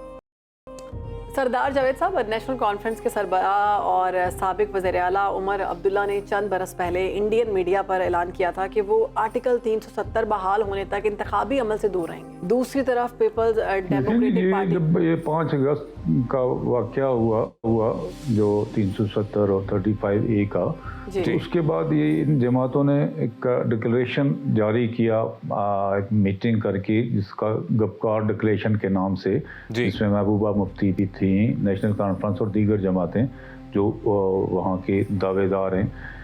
उसके बाद उसमें तो उन्होंने कहा था कि हम किसी सूरत में भी भारत में के जो ये फैल है इसके बाद किसी भी ऐसे अमल में शरीक नहीं होंगे जब तक ये सबका सूरत हाल है जो इंडियन कॉन्स्टिट्यूशन की वो कश्मीर के हवाले से वो बहाल नहीं होती। तो मैं समझता हूँ ये लोग अगर हिस्सा ना लें कोई ख़ास असर नहीं पड़ेगा। वैसे ही कश्मीरी जो है वो किसी भी ऐसे इंतखाब का हिस्सा बनने के लिए तैयार ही नहीं है जहाँ पे उनका हक़ की नुमाइंदगी ही नहीं है। यहाँ पे उनको मुस्तकबल का जो वो ये डिमांड ही नहीं कर रहे हैं इलेक्शन की, कश्मीरियों की डिमांड नहीं, वो तो रायशुमारी की डिमांड है। वो कहते हैं रायशुमारी जो अक़वाम मुत्तहिदा की सिक्योरिटी कौंसिल में पंडित नेहरू ने जो वादा किया जिसको बैनुल-अक़वामी तस्दीक और हमायत भी हासिल है, जब वो चाहते हैं वो इस इंतखाबात के किसी भी हवाले से हक़ में नहीं। अब ये भी बताइएगा सर कि मकबूजा कश्मीर में आखिरी मरतबा रियासती इंतखाबात 2014 में हुए थे जिसमें बीजेपी ने पीपल्स डेमोक्रेटिक पार्टी के साथ मिलकर हुकूमत बनाई थी। 2018 में इत्तेहाद टूट गया, फिर जिसके बाद असम्बली को भी तहलील कर दिया गया। तो इस इत्तेहाद के टूटने की वजह क्या थी? ये एक गैर फितरी इत्तेहाद था बीजेपी और पीडीपी का, जो जिसके नतीजे में महबूबा मुफ्ती सीएम बनी। तो ये इसमें चलना ही नहीं था। बीजेपी का अपना एजेंडा था, वो इस कोशिश में थी जो आज 2019 में जाके उन्होंने वहाँ पे असम्बली मुअत्तल करके फिर उसके बाद 2019 में जाके जिसमें कामयाब हुए। वो हमेशा से ये चाह रहे थे कि कश्मीरी के जो आज़ादी के रुझानात हैं जो ताकि कश्मीरी जमातों को किसी न किसी तरह से उसमें शामिल रखा जाए। तो इस बुनियाद पे अमलन तो वो फेडरल जो उनके गवर्नमेंट है जो दिल्ली से चलती है वो चला रही थी। तो इसलिए इसमें वो बेशुमार ऐसे वाक़यात भी देखने को मिले जो शायद कभी भी ऐसे जमहूरी तारीख में नहीं होते, लेकिन इसने वो जो कहते हैं ना बेजोड़ शादी थी, इसने ख़त्म होना था। अक़वाम मुत्तहिदा में पाकिस्तान के मुस्तकिल मंदूब मुनीर अकरम ने 22 अगस्त को सलामती काउंसिल से अपने खिताब में एक बार फिर वाज़ेह किया है कि दुनिया में पायदार अमन के लिए मकबूजा जम्मू कश्मीर और फ़लस्तीन जैसे तनाज़ात को हल किया जाए। पाकिस्तान ने हर आलमी प्लेटफॉर्म पर मसला कश्मीर को उजागर किया, मगर इसकी अगर हम खातिर खा देखें नताइज या कोई चीज़ सामने नहीं आई। इसकी क्या वजह है? इसमें जो है पाकिस्तान की कोशिशें और काविशें, उसको तो हम मोरद इल्ज़ाम नहीं ठहरा सकते। हमेशा हर दौर में पाकिस्तान की हुकूमतों से इख्तलाफ भी हो सकता है, लेकिन उन्होंने कश्मीरियों की नुमाइंदगी के हवाले से या उनके मौक़िफ़ को बैनुल-अक़वामी दुनिया तक पहुँचाने के हवाले से कोई कमी कोताही, कोई लग़ज़िश नहीं की। अगर कोई किसी फ़र्द ने की हो मैं नहीं कह सकता, लेकिन मजमूई तौर पे पाकिस्तान की जो भी नुमाइंदा हुकूमतें रही उसमें शहीद ज़ुल्फ़िकार अली भुट्टो ने, मोहतरमा बेनज़ीर भुट्टो ने, फिर उसके बाद मियाँ नवाज़ शरीफ ने भी और शहबाज शरीफ ने भी लास्ट पे वहाँ पे जो गुफ्तगू की। और फिर हमारे जो सफारतकार हैं, ये मुनीर अकरम साहब बड़े मारूफ सफारतकार हैं और बड़े मायानाज़ दुनिया के सफारतकार हैं। इन्होंने इससे पहले भी जब ये वहाँ पे मुस्तकिल मंदूब के तौर पे थे पहले टर्नओवर में, तो वहाँ पे भी इन्होंने कश्मीर में बड़े वहाँ पे जो है ना वो ऐसे ममालिक की भी इन्होंने हमायत और ऐसी जो बातें भी वो वहाँ से मंजूर करवाई। तो ये सफारतकारी की महारत है उनकी, लेकिन इसके बावजूद ये दुनिया की जो सरमौरी है इसकी बुनियादी वजह यह है कि एक तो उनका जो बैनुल-अक़वामी दुनिया है या जो मौसर तरीन ममालिक हैं उनके कश्मीर या फ़लस्तीन का जो मसला है वो शायद उनकी बायसनेस है कि ये मुसलमानों का मसला है, इसलिए उस तरफ इतनी तवज्जो उन्होंने नहीं दी जितने दीगर ममालिक में कहीं पे कोई ऐसी तंजीम या ऐसा वहाँ पे आज़ादी की कोई जद्दोजहद हो उनको दी है, इस तैमूर से लेकर दीगर मामलात तक। लेकिन यहाँ पे ये सरदमहरी उनकी जो है वो मैं समझता हूँ कि ये इसके अगर कायम भी रहे, लेकिन जो महज़ब ममालिक के शहरी हैं, आज़ाद शहरी हैं, वो इस पे आज भी जितनी दोनों नुक्तों पे, दोनों मसलों पे, कश्मीर और फ़लस्तीन पे जितनी अवामी हमायत है, मशरक़ वस्ता और सेंट्रल एशिया, जनूबी एशिया, साउथ एशिया का जो ये है मसला, लोग ये समझते हैं कि ये दुनिया को अमन का अगर गहवारा बनाना है ताकि पुरसुकून ज़िंदगी यहाँ पे गुजारी जाए, तो ये दोनों मसले जब तक कश्मीर का और फ़लस्तीन का हल नहीं होता तो कोई अमन की गारंटी नहीं है। किसी भी वक्त कोई ऐसा मसला सर उठा सकता है जो जिसका अंजाम एटमी जंग पे हो और फिर न रहेगा, बांस ना बजेगी बांसुरी। तो ये इसको भी सोचना चाहिए जो हमारा बैनुल-अक़वामी जो दुनिया है, जो जो बैनुल-अक़वामी ज़मीर है, उसको भी ये बात महसूस करने की ज़रूरत है कि ये लोगों के बुनियादी हक़ को ज़्यादा देर तक दबा के नहीं रखा जा सकता। बिल्कुल, बुनियादी हक़ देर तक जबरी तौर पर दबा के नहीं रखा जा सकता। सरदार जावेद अयूब साहब, बहुत शुक्रिया आपका, और हमें वक्त दिया आपने। खुसूसी तौर पर मसला कश्मीर से मुतल्लिक अपना नुक्ता नज़र पेश कर रहे थे। नाजरीन, अब सेहत और फिटनेस के हवाले से बात करते हैं। नाजरीन, हार्मोन्स हमारे जिस्म के मुख्तलिफ अफ़ाल को कंट्रोल करते हैं, और इन हार्मोन्स का अगर तवाज़ुन बरकरार रखना हमारी सेहत के लिए बहुत ज़रूरी होता है। हार्मोनल अदम तवाज़ुन की बात अगर हम करें तो ये उस वक्त होता है जब खून के बहाव में हार्मोन बहुत ज़्यादा या बहुत कम हो जाएं, जिसमें उनके ज़रूरी किरदार की वजह से मामूली सा हार्मोनल अदम तवाज़ुन भी पूरे जिस्म में मुज़र असरात का बायस बन सकता है। तो योगा एक कुदरती और मौसर तरीका है जो हार्मोन्स को मतवाज़न रखने में मददगार साबित हो सकता है। तो इस पर बात करेंगे, हमारे साथ मौजूद है योगा एक्सपर्ट हैं योगी नईम साहब। वेलकम करते हैं। नईम साहब, कैसे हैं? अल्लाह का बड़ा वाइब्रेंट कलर पहन के आए हैं आप तो। ये हमारा योगा का कलर है जी, international yoga federation. Very nice. अच्छा जी, वेरी गुड। हमें ये बताएं कि हार्मोन्स की इंसानी बॉडी में बिलखसूस ख़वातीन के लिए कितनी इंपॉर्टेंस है और इसका इम्बैलेंस होना कितना ख़तरनाक है? देखिए, ख़वातीन का तो बहुत ज़्यादा प्रॉब्लम है हार्मोनल इम्बैलेंस का। ये ख़ास कर मर्दों में भी आजकल बहुत ज़्यादा बढ़ता जा रहा है, जिससे फिर बेऔलादी की बहुत सारी वजूहात में से ये एक वजह है।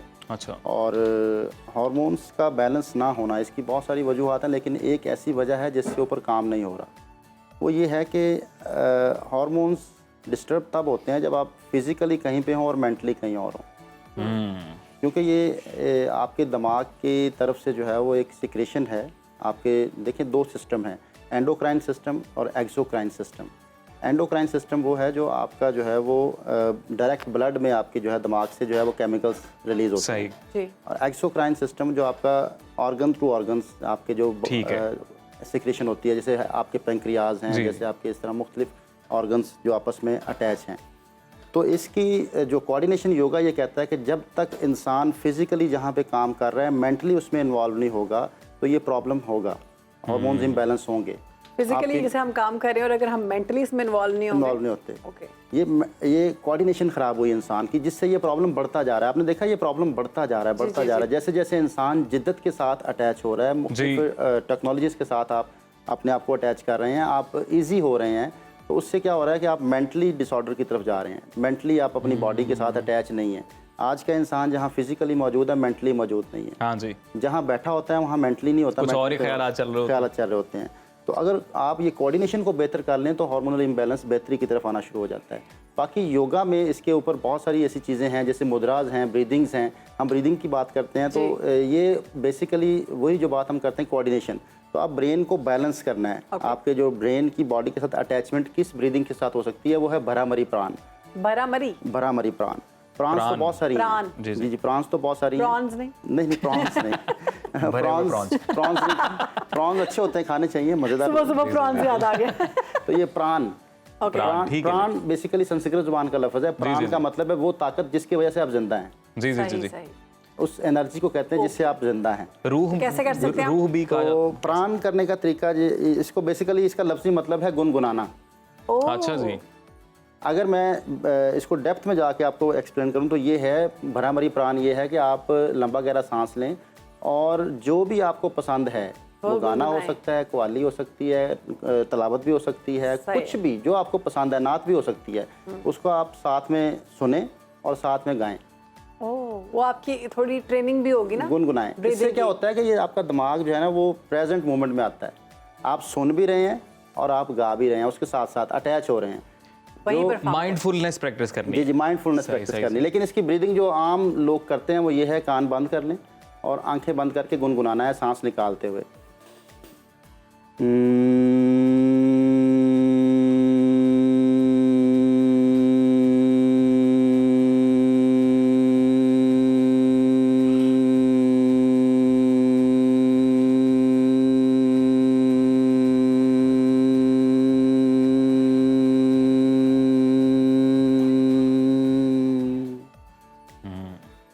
आम इसकी प्रैक्टिस है, लेकिन सही। मैंने आपको इसलिए बताया कि ये आम आसान हो जाए कि आप गुनगुनाएं, तो ये भ्रामरी है। भ्रामरी का लफ्ज़ी मतलब गुनगुनाना। और नईम साहब ये प्रैक्टिस आपको हेल्प करती है जो एक बम्बार्डमेंट ऑफ थॉट्स है उनको ब्रेक करने के लिए, और ये आपके दिमाग की हिडन फाइलें बंद करती है। अगर आपको नींद नहीं आ रही, आप सोने से पहले कर लें तो नींद अच्छी हो जाती है। तो आप अपने बेडरूम में भी कर सकते हैं? बेड पे लेटे हुए कर सकते हैं। अच्छा। हाँ जी, बल्कि मैं तो ये बता रहा हूँ कि आप गुनगुनाएं।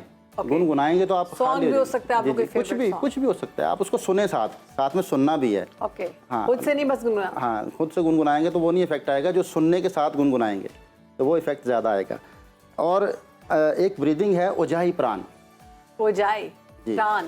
जी जी, ओजाई प्राण इसलिए कहते हैं कि ओजा में सांस को लेना है। आपने गले को सुकेड़ते हुए सांस को इनहेल करना है, गले से आवाज़ निकालनी। जिस तरह हमने इससे आवाज़ निकाली ना, आप गले से अब ये निकालते हुए आवाज़ निकाली थी, आप सांस लेते हुए आवाज़ निकालेंगे और गले को थोड़ा सुकेड़ लेंगे।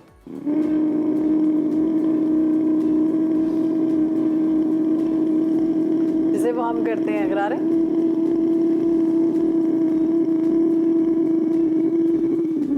राइट नॉस्ट्रिल बंद करें, लेफ्ट साइड से एक्सहेल करेंगे।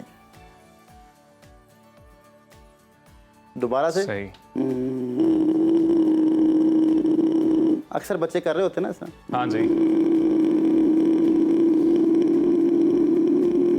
सांस लेते हुए गले को सुकेड़ना है और आवाज़ निकालनी है, और लेफ्ट साइड से सांस निकालना है। इसको ओजाई प्राण कहते हैं। बहुत मुश्किल है ये। हमसे तो आवाज़ नहीं निकल रही। ये आपके हम गरारे कर सकते हैं पानी ऐसे गले में। इससे आपके थायराइड ग्लैंड्स भी बेहतर होते हैं। जो थायराइड ग्लैंड्स का इशू जिनको है, जिनका मोटापे का इशू है, जिनका गला खराब रहता है, हाइपो, ये बैलेंस हो जाते हैं। बल्कि यही सवाल नईम साहब, खवातीन में थायराइड का ज़्यादातर आता है मसला। सर इसीलिए मैं आपको बताया कि ये ओजाई प्राण इसको ज़्यादा इफेक्टिव है। और अब एक बहुत आवाज़ कैसे निकाली है? बाहर की तरफ निकाली है, अंदर की तरफ? इनहेल करते वक्त। इनहेल करते हुए अजीम करके दिखाएं। नहीं हो पा रहा। नहीं हो रहा। गले को सुकेड़ना है, आवाज़ निकालते हुए सांस को लेना है। थोड़ी सी प्रैक्टिस करेंगे हो जाएगा। अजीम आप मत करें। ये मैं अकेले में प्रैक्टिस करूंगा क्योंकि अभी आप हंसा देंगे, मेरे से होगा नहीं। ये मेरे ख्याल से प्रैक्टिस करनी पड़ेगी। हाँ, प्रैक्टिस हो सकती है बिल्कुल। और फिर एक मुद्रा बड़ा आसान जो बहुत ही ज़बरदस्त कारआमद है, उशस मुद्रा। उशस संस्कृत ज़ुबान, उशस जो है इस संस्कृत ज़ुबान का लफ्ज़ है, और इसका लफ्ज़ी मतलब है चढ़ती हुई सुबह। जो नई सुबह होती है ना, उसको उशस कहते हैं। सुबह की पहली किरण। तो ये इसका नाम भी इसी मुनासबत से रखा है, और ख़ासकर इसका जो ताल्लुक उशस का जो है वो लड़की के साथ है। सही। और ये इंटरलॉक करना है, बहुत आसान है। अच्छा। हाँ, तो इंटरलॉक करके अंगूठे आपस में मिला लें। सही। और ऐसे बैठे रहें। ये तो वैसे नॉर्मल बैठते हैं हम ऐसे। जी, ऐसे बैठे रहें। ये क्या करता है? बेहतरीन मुद्रा है। ये हार्मोन्स को बैलेंस करता है, ये डिज़ायर भी बढ़ाता है, सही। ये स्ट्रॉन्ग करता है आपको इस मामले में। ये बेहतरीन मुद्रा है, और ये आपके दिमाग की जो रिलैक्सेशन है उसके लिए भी किया जाता है। अगर आप अपने दिमाग को स्ट्रॉन्ग करना चाहते हैं उसके लिए भी किया जाता है। तो ये नईम साहब कितनी देर इसको ये करेंगे? मिनिमम 5 मिनट्स और मैक्सिमम 1 घंटे तक आप इसको बनाएं। इससे जो है वो आप देखेंगे कि ये बहुत आसान भी है और इससे बहुत फायदा भी है। नॉर्मली बैठते हैं नईम साहब। जी। तो बस ऐसे कर लेना, सिर्फ अंगूठे साथ मिलाएं। अच्छा जी, अब जो स्पेशली जो ख़वातीन के जो हार्मोन्स को बैलेंस करने के लिए, ख़ासकर जो उनके ख़ास अयाम है उनको बेहतर रखने के लिए, नॉर्मल रखने के लिए एक मुद्रा है, उसका नाम है सुरभि मुद्रा। सही। सुरभि मुद्रा। तो वो ये है कि आपने यूँ अपने क्रॉस करना है, ये बड़ी उंगली को शहादत की उंगली के साथ टच करें और शहादत की उंगली को बड़ी उंगली के साथ। Like this? जी, आप इसको बहुत आसानी से कर सकते हैं। यूँ आप पहले क्रॉस करें बड़ी उंगली को आपस में, ऐसे ना जी, और यूँ टच कर लें। सही। और फिर इस तरह ही नीचे वाली को क्रॉस करना है, और फिर इस तरह रिंग फिंगर को छोटी उंगली के साथ और दूसरी रिंग फिंगर को छोटी उंगली के साथ। ओहो, दूसरी नहीं रिंग फिंगर हो रही है छोटी उंगली के साथ। ये देखिए वो कैसे करें? ये बहुत आसान है। देखिए बहन, आप पहले बड़ी उंगली को क्रॉस कर लें। वो ये ऊपर वाला हो गया, दूसरी वाली लग गया। फॉर्मूला लग गया।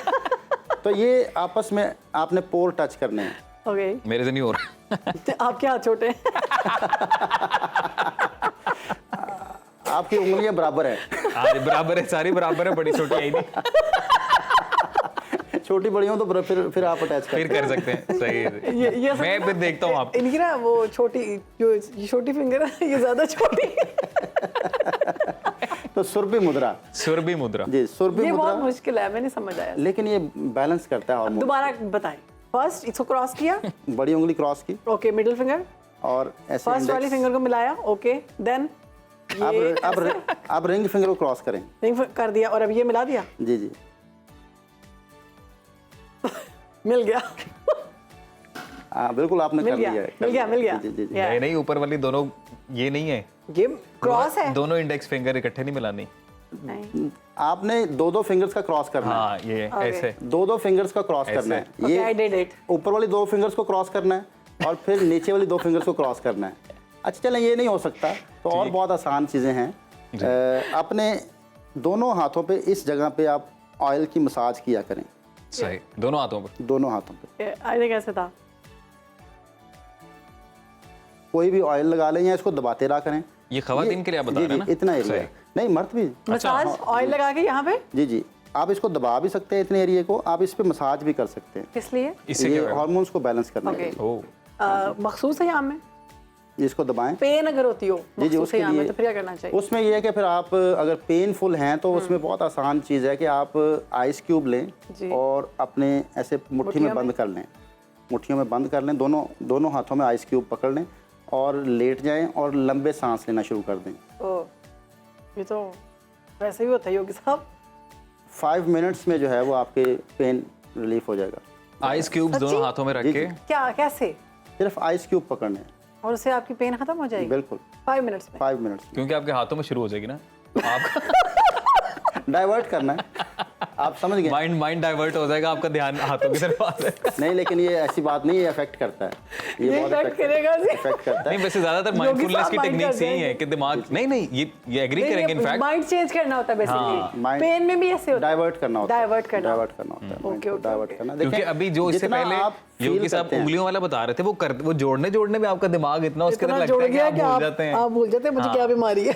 देखें जो पेन किलर है ये भी आपके सेंसेस को बंद करती है। आपको पता Exactly. है साइंस भी ये कहती है कि अगर मेडिकली अल्लाह ना करे, खुदा ना खास्ता, आप किसी बड़ी बीमारी में मुब्तला हो गए हैं तो अपने दिमाग को आपने कहना मैंने ये कर लेना है, वो बीमारी बहुत जल्दी खत्म हो जाएगी। बेसिकली तो अगर सबसे आप पहले तो मेंटली तैयार होना ना। अगर आप दिमागी तौर पे कहते हैं ना मैं नहीं कर सकता, मैं मर जाऊंगा, तो आप मर जाते हैं। मेंटली इलनेस जो है ये बड़ी बीमारी है।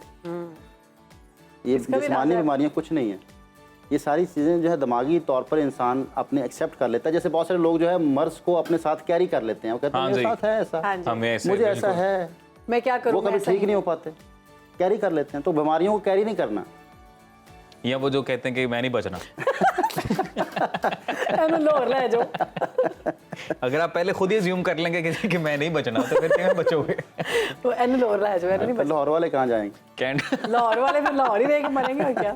कैन डू वाला एटीट्यूड होना चाहिए। कैन डू ओके जी, किसी हम बहुत कर सकते हैं। जबरदस्त सेगमेंट रहा ये। मुझे लगता है सिर्फ और सिर्फ आपकी शर्ट जो आपने पहनी है ना, ये वाइब्रेंट कलर ने हमारे ऊपर ना Thank you, वो ma'am. एनर्जी का एक सहर तारी करते हैं। ब्रेक ले रहे हैं, उम्मीद करते हैं कि आप लोगों को पसंद आया होगा हमारा ये सेगमेंट। और ये बहुत ज़्यादा मसला है आजकल हार्मोनल इम्बैलेंसमेंट खवातीन में खासतौर पर। तो ये जो मुद्रे हैं और ये जो प्रैक्टिसेस हैं, आप ये ट्राई कर सकते हैं। आप हमारे सेगमेंट के नीचे जाकर मैसेज भी कर सकते हैं, कमेंट भी कर सकते हैं कि आपको इससे फ़ायदा हुआ या नहीं। अपना फीडबैक ज़रूर दिया करें। सितारों के हवाले से जानेंगे कि अगस्त के आखिरी हफ्ते का आगाज़ हो चुका है और ये हफ्ता हमारा कैसा रहेगा सितारों के हवाले से। तो एरीज से लेके पाइसेस तक अब आप लोग जो भी आपका स्टार है, दिल थाम कर बैठ जाएं, पता लगा लें कि अगला हफ्ता जो है वो आपके लिए बेहतर होगा या फिर थोड़ा सा मुश्किल होगा। कोई बात नहीं, एक हफ्ता है, अगर मुश्किल भी हो तो गुजर जाएगा। तो बात करते हैं, हमारे साथ मौजूद है माहिर इल्म नजूम बिल्कुल सैयद मोहम्मद अली जंजानी साहब। सैयद मोहम्मद अली साहब, बहुत शुक्रिया आपके वक्त का। सर कैसे हैं आप?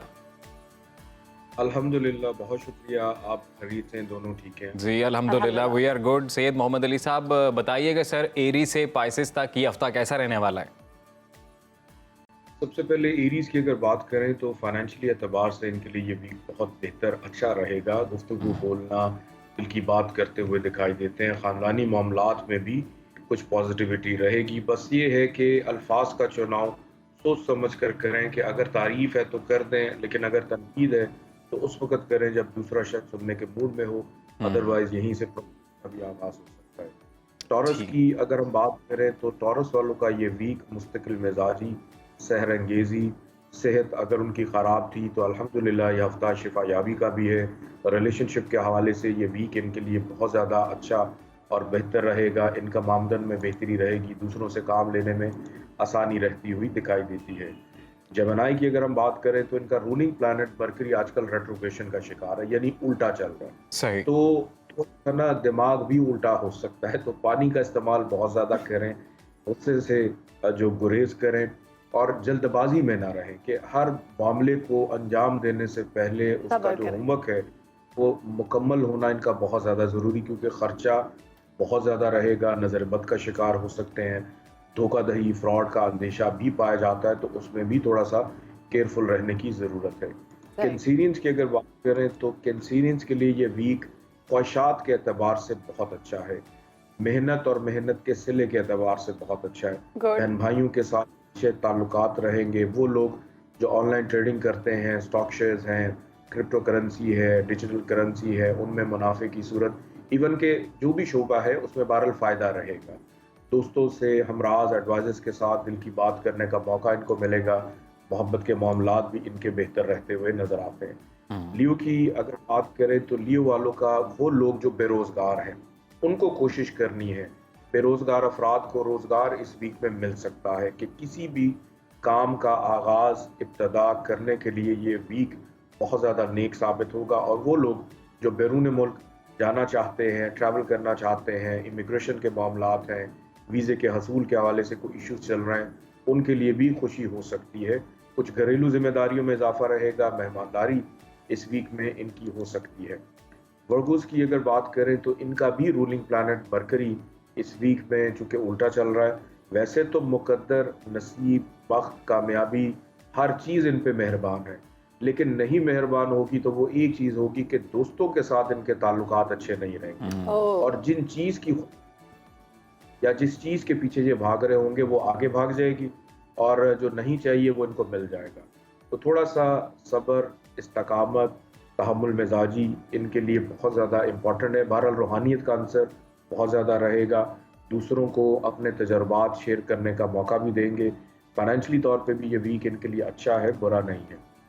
इसके बाद लिब्रा की हम बात करते हैं तो लिब्रा वालों के लिए ये हफ्ता मोहतात रहने का है, रुकावटें हैं, प्रॉब्लम्स हैं, अपने आप को ओवरबर्डन फील करेंगे। ख़ास तौर पे जो नौकरी पेशा अफराद हैं उनको अपने अफसरान से डांट डपट सुननी पड़ सकती है, अपने बॉस से डांट सुननी पड़ सकती है। तो जहाँ पे भी वर्किंग एनवायरनमेंट है उसमें तहम्मुल मिजाजी, नरमी और शाइस्तगी का मुजाहरा करें। ख़र्चा बढ़ेगा और हो सकता है डॉक्टर के पास भी जाना पड़े, अपनी ही कोताही या बदपरहेज़ी की वजह से सेहत इनकी ख़राब हो सकती है। स्कॉर्पियो की अगर बात करें तो स्कॉर्पियो के लिए ये वीक इनकम आमदन में बेहतरी के लिए बहुत अच्छा। वो अफराद जिनकी शादी नहीं हुई है उनकी कहीं ना कहीं बातचीत बन सकती है, रिलेशनशिप के लिए अच्छा है, काम काज कारोबार के लिए अच्छा है, बैरून मुल्क ट्रैवल के लिए ये वीक बहुत अच्छा रहेगा।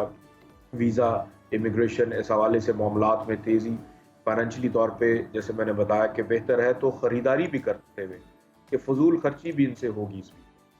अब इसके बाद हम बात करते हैं सेजिटेरियस की, तो इनके लिए यह इतना अच्छा नहीं है सेहत के एतबार से कि सेहत पर तवज्जो दें और बग़ैर सोचे समझे किसी को ना पैसे दें ना किसी से लें। अगर दे दिए तो मिलेंगे नहीं, ले लिए तो देने मुश्किल हो जाएंगे। कि कर्ज के मामलात से गुरेज करें, अपने कलीग्स के साथ प्यार मोहब्बत से रहें, क्योंकि वर्किंग एनवायरनमेंट है या घर में इवन बहन भाइयों के साथ जो साथ चलने वाले अफराद हैं उनकी जानिब से कुछ ऐसी बातें सुनने को मिलेंगी कि लोगों के रवैये इनको परेशान कर सकते हैं।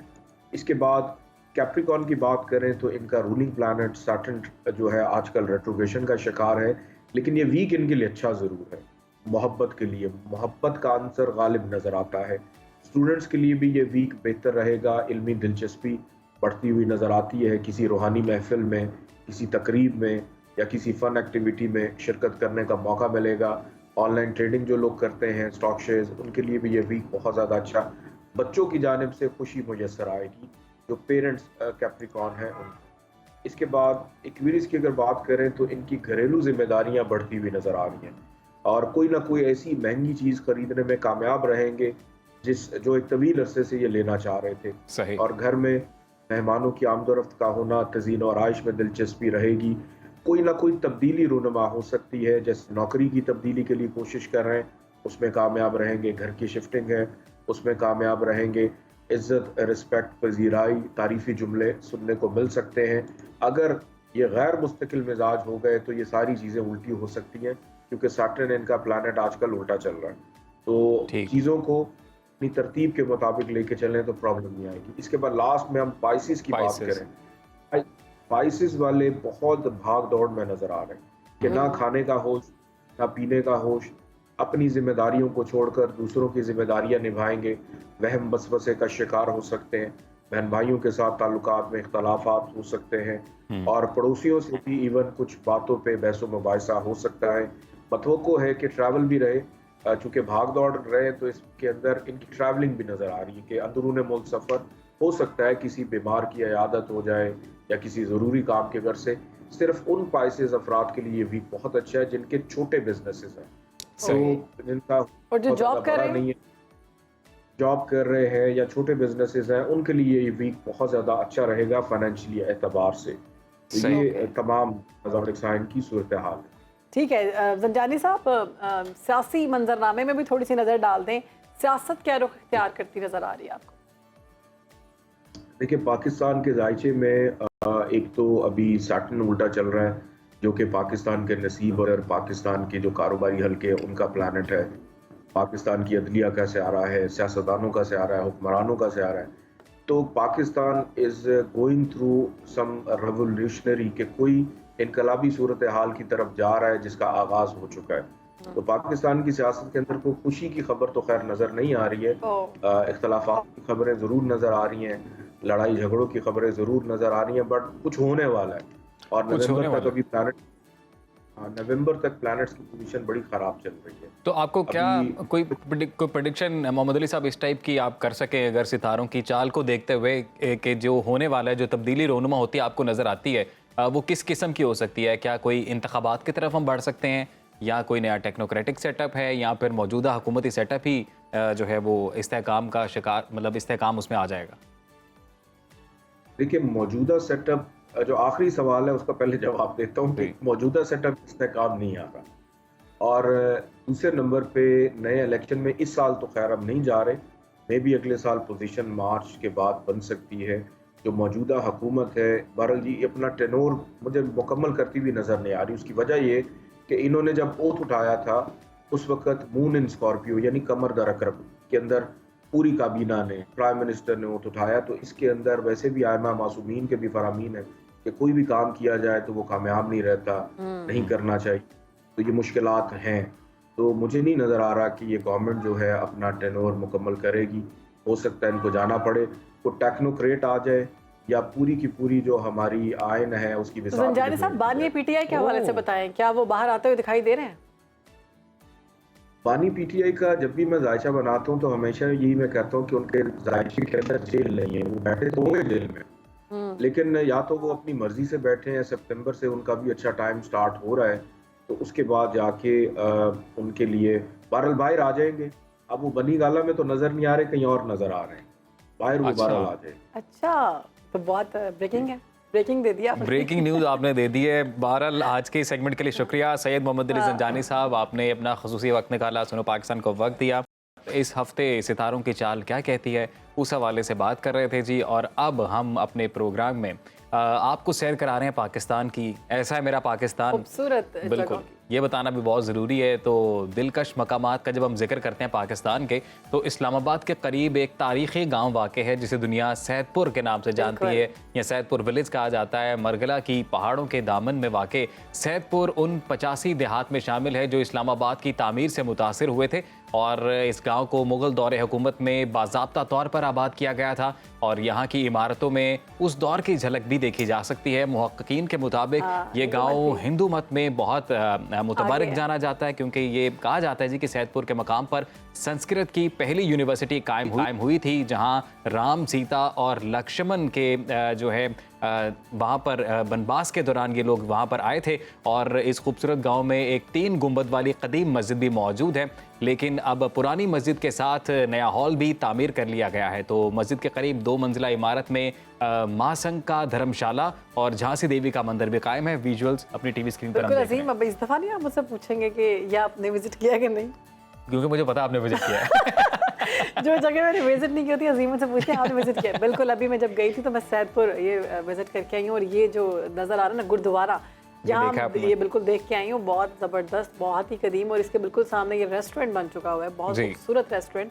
और बड़ा ज़बरदस्त लगता है आपको फुल लाइटिंग के साथ। जब आप दिन में जाते हैं तो पहाड़ नज़र आते हैं, और अगर आप शाम के वक्त जाते हैं तो ठंडी हवा। शहरबानो, अभी जो विजुअल हम दिखा रही है, जो आर्ट वर्क हुआ हुआ है, ये जो हुआ हुआ है सारा एक फ़न तामीर का एक शाहकार है ये अपने आप में।